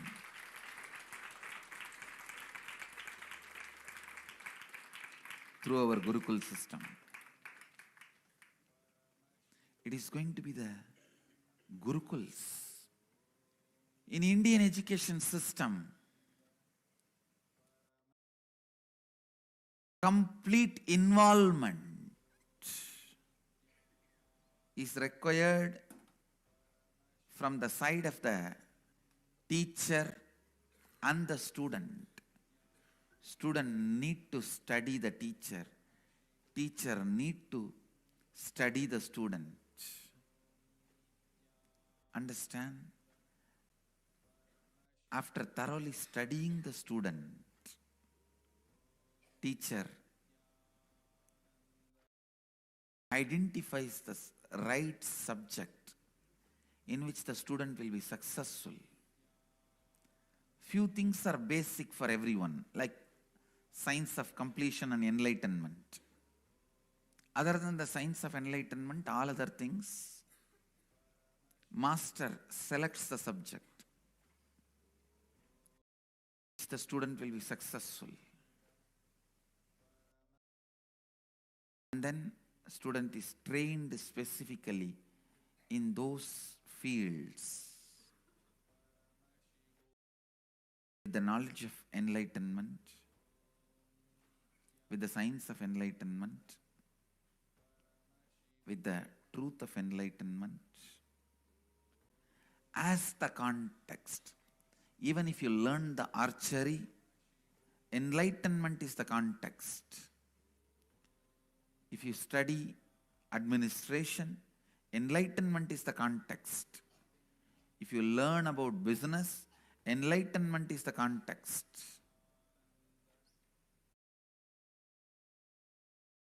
Plumbing, building houses, sculpting, enlightenment is the context. Indian education system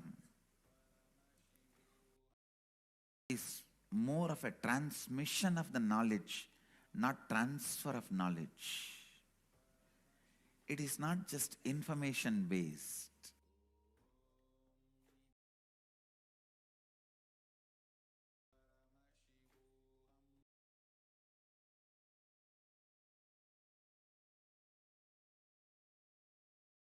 Now it is time,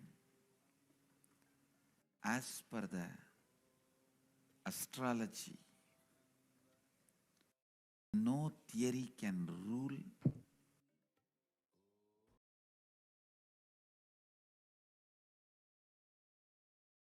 As per the astrology,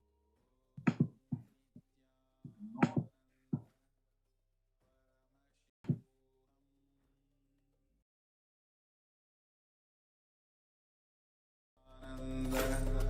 Paramashivoham. Om Nithyananda. Paramashivoham. Om Nithyananda. Paramashivoham. Today, the education is known to be the key factor to enable upwards the socio-economic mobility and the strongest means to remove the poverty. Right education is crucial to the well-being, stability, and growth of not only every child but to the humanity as a whole.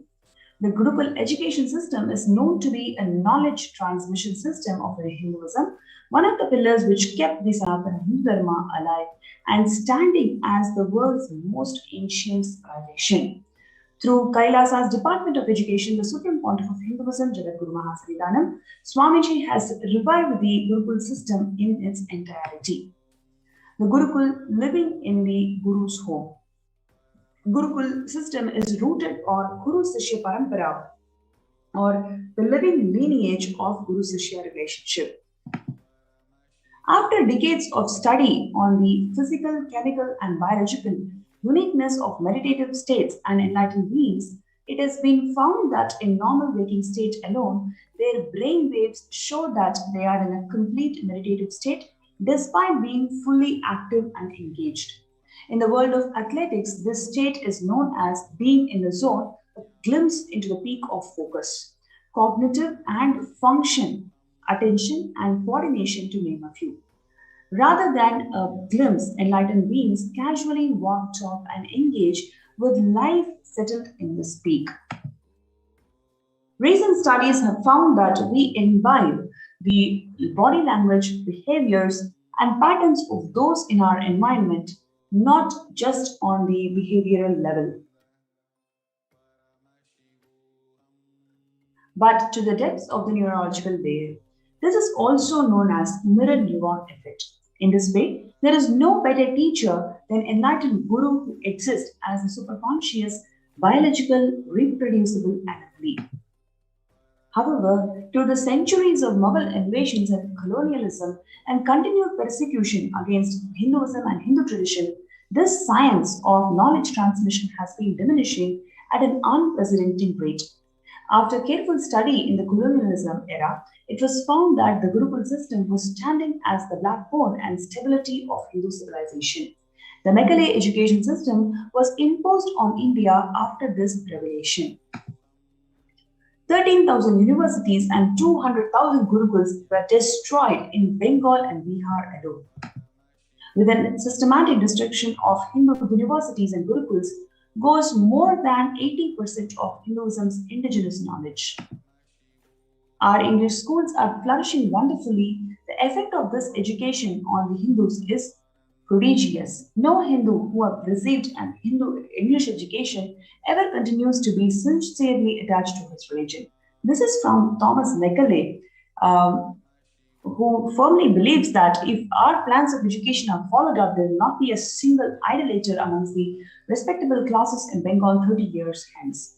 So it was a systematically planned strategy to destroy Hinduism, and it was revealed by Mekkale in multiple discourses and multiple places. Now let us see how Swamiji has revived this Nithyananda Gurukul. That he has revived the grand revival of all the Hindus, Gurukuls and universities. It was officially inaugurated by Swamiji in 2006 in Birivi. And you can see how all the students beautifully performing the yoga and meditation under the sacred banyan tree. 50% of Gurukul Balasans are ahead of their age group, scoring 10 to 20% of Mensa at the age of 14. Gurukul Balasans learning standard academics along with the indigenous Hindu scriptures. Gurukul Balasans practicing Shivastamba Yoga under the guidance of trained Shivastamba Yogacharyas. Gurukul Balasans demonstrating the ability to perform Kundalini Raju even though blindfolded. Here you can see how Swamiji himself personally teaching the once lost science of Dhanurvidya. 30% of Gurukul Balasans demonstrating capacity to spontaneously play instruments without formal training. Gurukul Balasans living the Agamic Shastra-based lifestyle. Gurukul Balasans demonstrating the ability to read blindfolded. Here you can see Gurukul Balasans participating in Vakyartha Sadas. The Balasans of Nithyananda Gurukul addressing the Kailasian delegates in Tirunnamalai. Balasans, after successfully hosting the worldwide webinar of highlights and science of Nithyananda Gurukul, Now, what is the impact of Gurukul? It is a whole brain learning, stress-free living, zero teen violence or aggression, content memory activation, recalling verbatim after a single hearing called Ekasanta Grahi in the Vedic age. The Nithyananda Hindu University, which is the largest Hindu university established around the globe with 450 plus campuses in 150 plus countries, which is available to public since 2003. Reviving and representing the world's most ancient lost knowledge in a user-friendly way, ancient truths taught in a way directly applicable for the modern man's personal, practical, and professional life. 20 million enrollments and counting, 7,000 plus courses being available, delegates and teachers from 50 plus countries directly contributing to Nithyananda Hindu University. Now let us see this video where Swamiji is beautifully talking about the value of Nithyananda Raja Vidya Gurukul. What is the value? How it contributes to the world?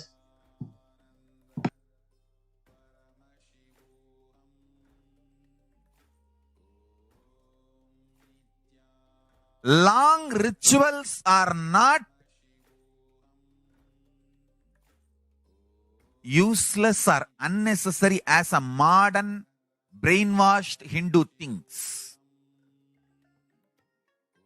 Long rituals are the most powerful method, science, kriya,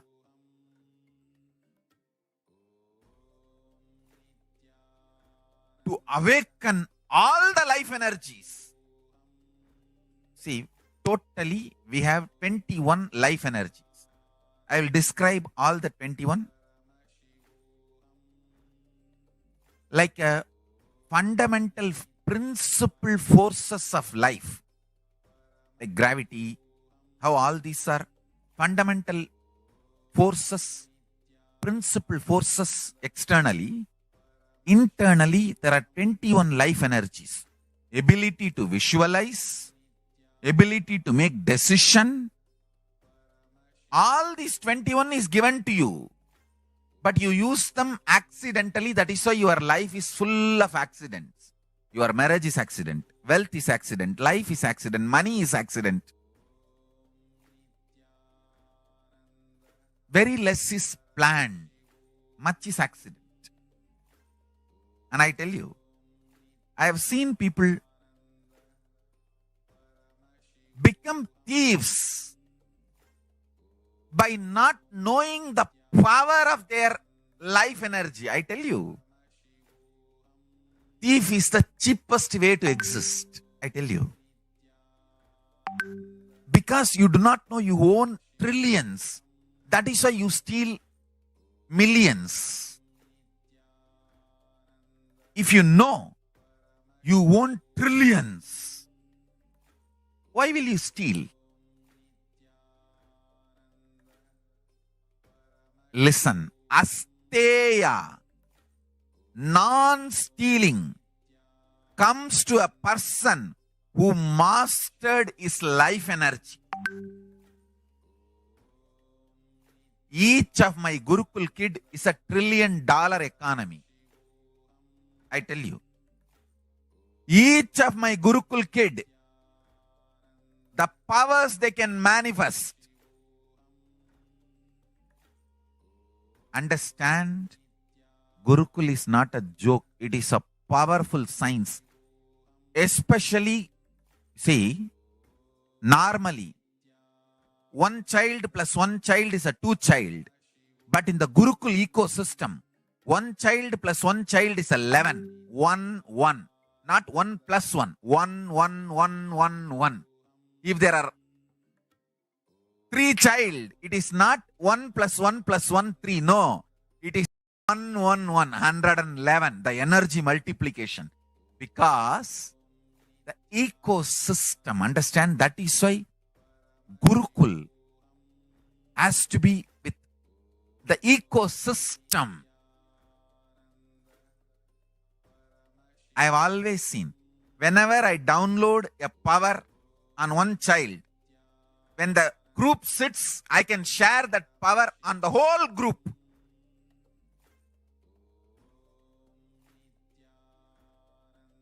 Because when team of kids or balasans or sannyasis or brahmacharis, when they sit as one team,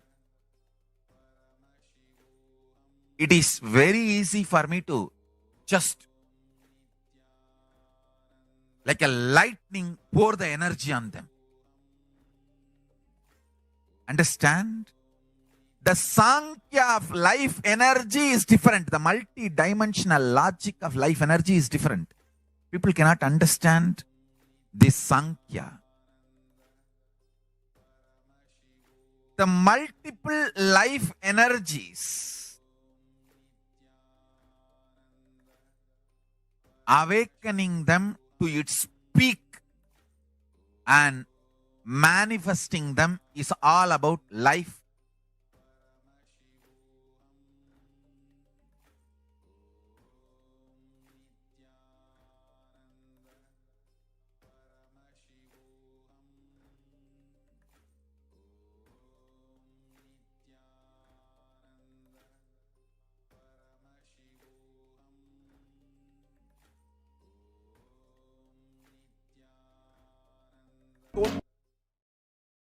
Totality of the knowledge I received from my gurus and practice manifested in my life, perfected by teaching millions of people from all cultures, time zones, backgrounds, genders, race, from every creed.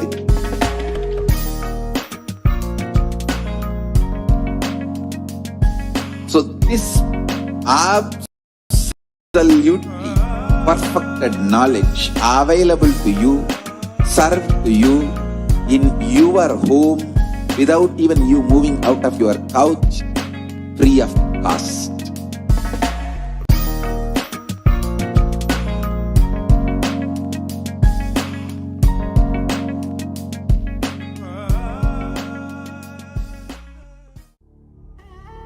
What I mean by the word Kailasa, listen intensely. Enlightenment ecosystem, literally enlightenment itself, in your own home, wherever you are. If you cannot come to Kailasa, it's okay. Kailasa can come to you. Kailasa coming to you is Kailasa.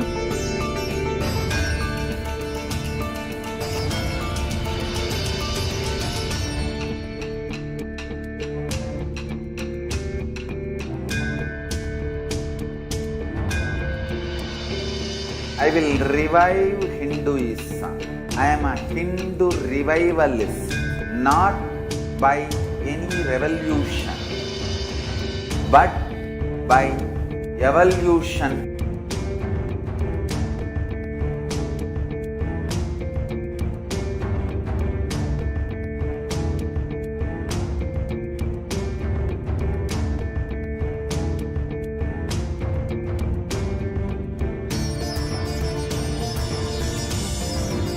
And setting model communities.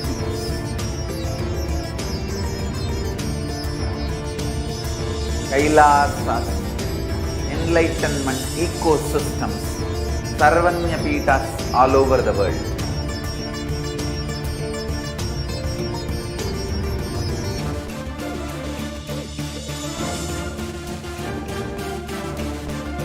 All powerful cognition, knowledge, only when you live power manifestation and possibilities manifestation happens. This is a fundamental truth.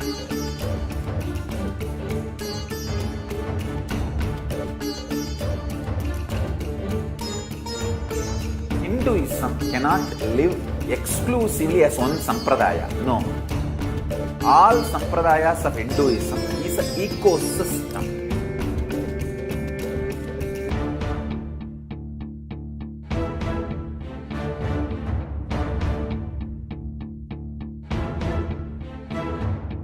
So don't keep quiet.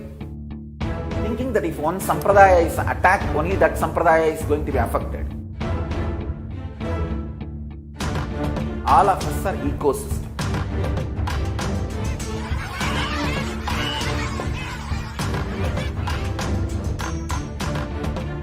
I invite all of you to get involved and enjoy Hinduism by the principle of Dharmo Rakshati Rakshitaha. When you protect Dharma, Dharma protects you.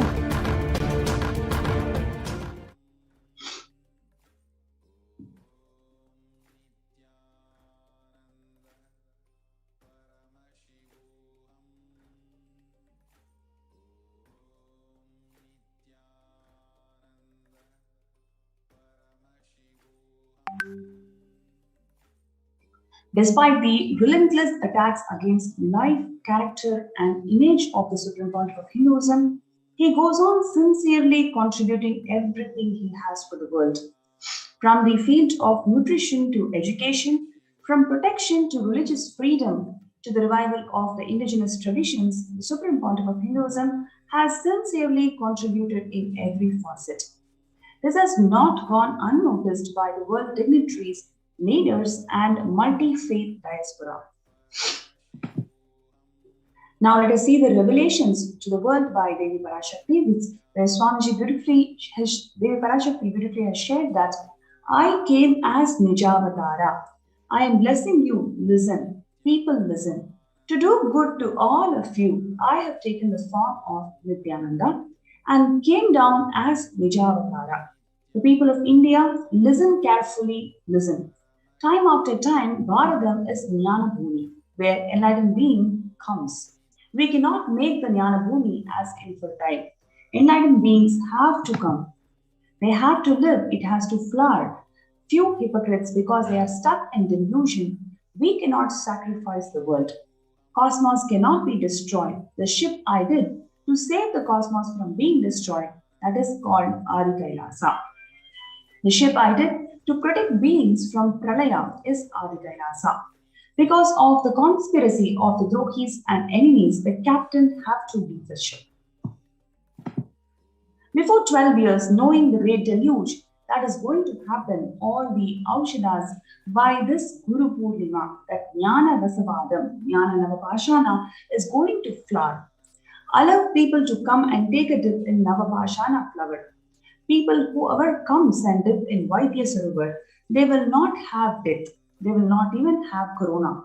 Crores and crores of people will come in line. Every day they will come and dip in Ananda Lingam. Listen to my words. For India, I made a ship as protection, the Nithyananda Navapashana Lingam in Vaidya Sarovar. Go to Adi Kailasa. Oh, Indians, listen. All those regretting losing the Nijavatara Nithyananda without confusion and without talking, just as a lip service, go to Adi Kailasa. These were the revelations by Devi Parashakti, and she further continued saying that crores of people will come there looking for health, Navapashana, water, feast, and medicine to get the health and protection and enlightenment. To protect India from the great destruction, I, Parashakti, made this huge ship. Even if the captain is not there, the ship is there. It is the compassion of the Supreme Pontiff of Hinduism to make this ship happen to protect the entire humanity, even if the captain of the ship is not here. Because of the persistent attacks by the anti-Hindu elements and the Neo-Hindutva groups, even if the captain of the ship is not there, making the ship available for the humanity, it is the grace and compassion of the Supreme Pontiff of Hinduism to do that, to foresee this Pralaya and make this Navapashana Linga, Ananda Lingam, in Vaidya Sarovar 12 years ahead of time. When the first world countries closed their borders in school, during this massive emergency, global emergency, it is Kailasa who has opened their doors to one and all without exception. We can see how every single place the borders and schools are closed during this massive emergency. It is the grace and compassion of the Supreme Pontiff of Hinduism to open his homes to one and all without exception.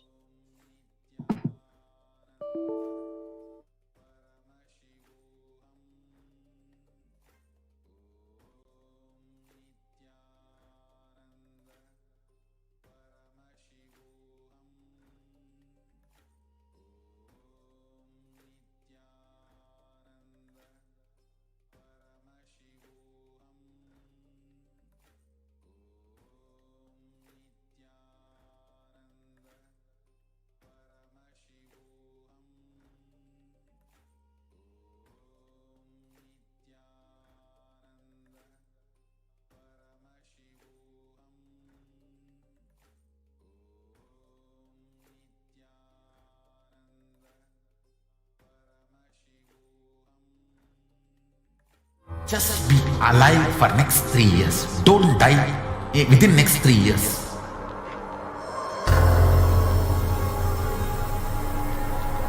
Just don't die within next 3 years. Be alive. Somehow be alive.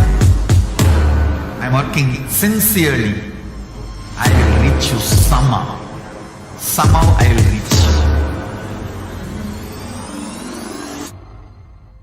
It's my commitment to humanity.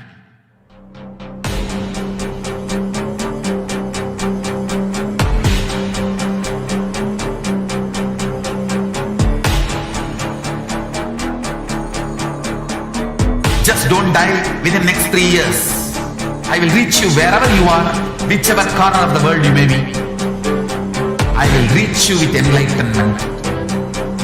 You manifesting the space, state, powers, being, Parashakti. It is possible, and it is possible for you.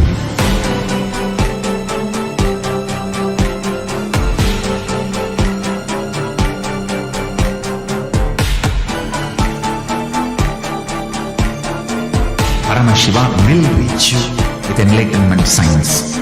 I know he is going to do the job. Just be alive for next 3 years. Nothing else.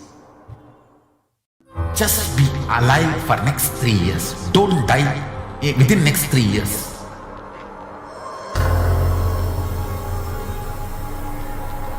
Just don't die within next 3 years. Be alive, somehow be alive. I'm working sincerely. I will reach you somehow. Somehow I will reach you. It's my commitment to humanity.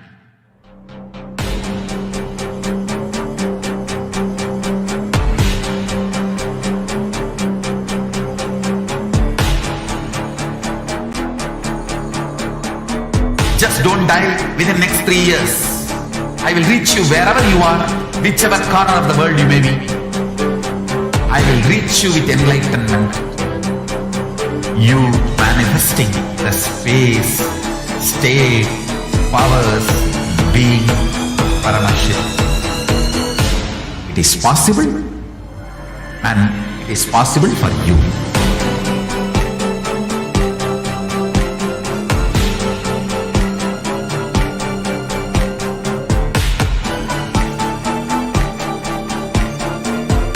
Shiva will reach you with enlightenment science. I know he is going to do the job. Just be alive for next 3 years. Nothing else. Just be alive for next 3 years. Don't die within next 3 years.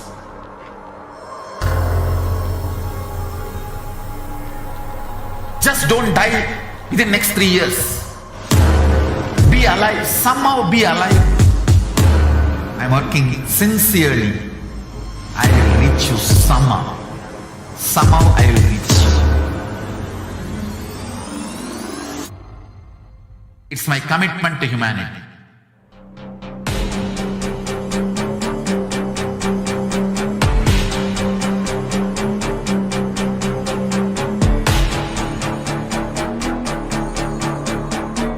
Just don't die within next 3 years. I will reach you wherever you are, whichever corner of the world you may be.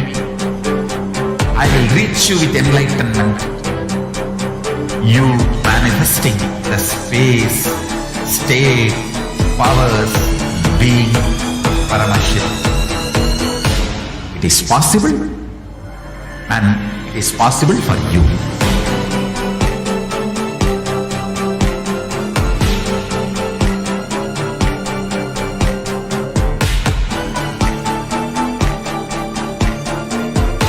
Shiva will reach you with enlightenment science.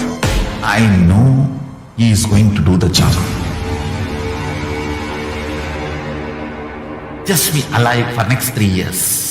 Nothing else. Just be alive for next 3 years. Don't die within next 3 years.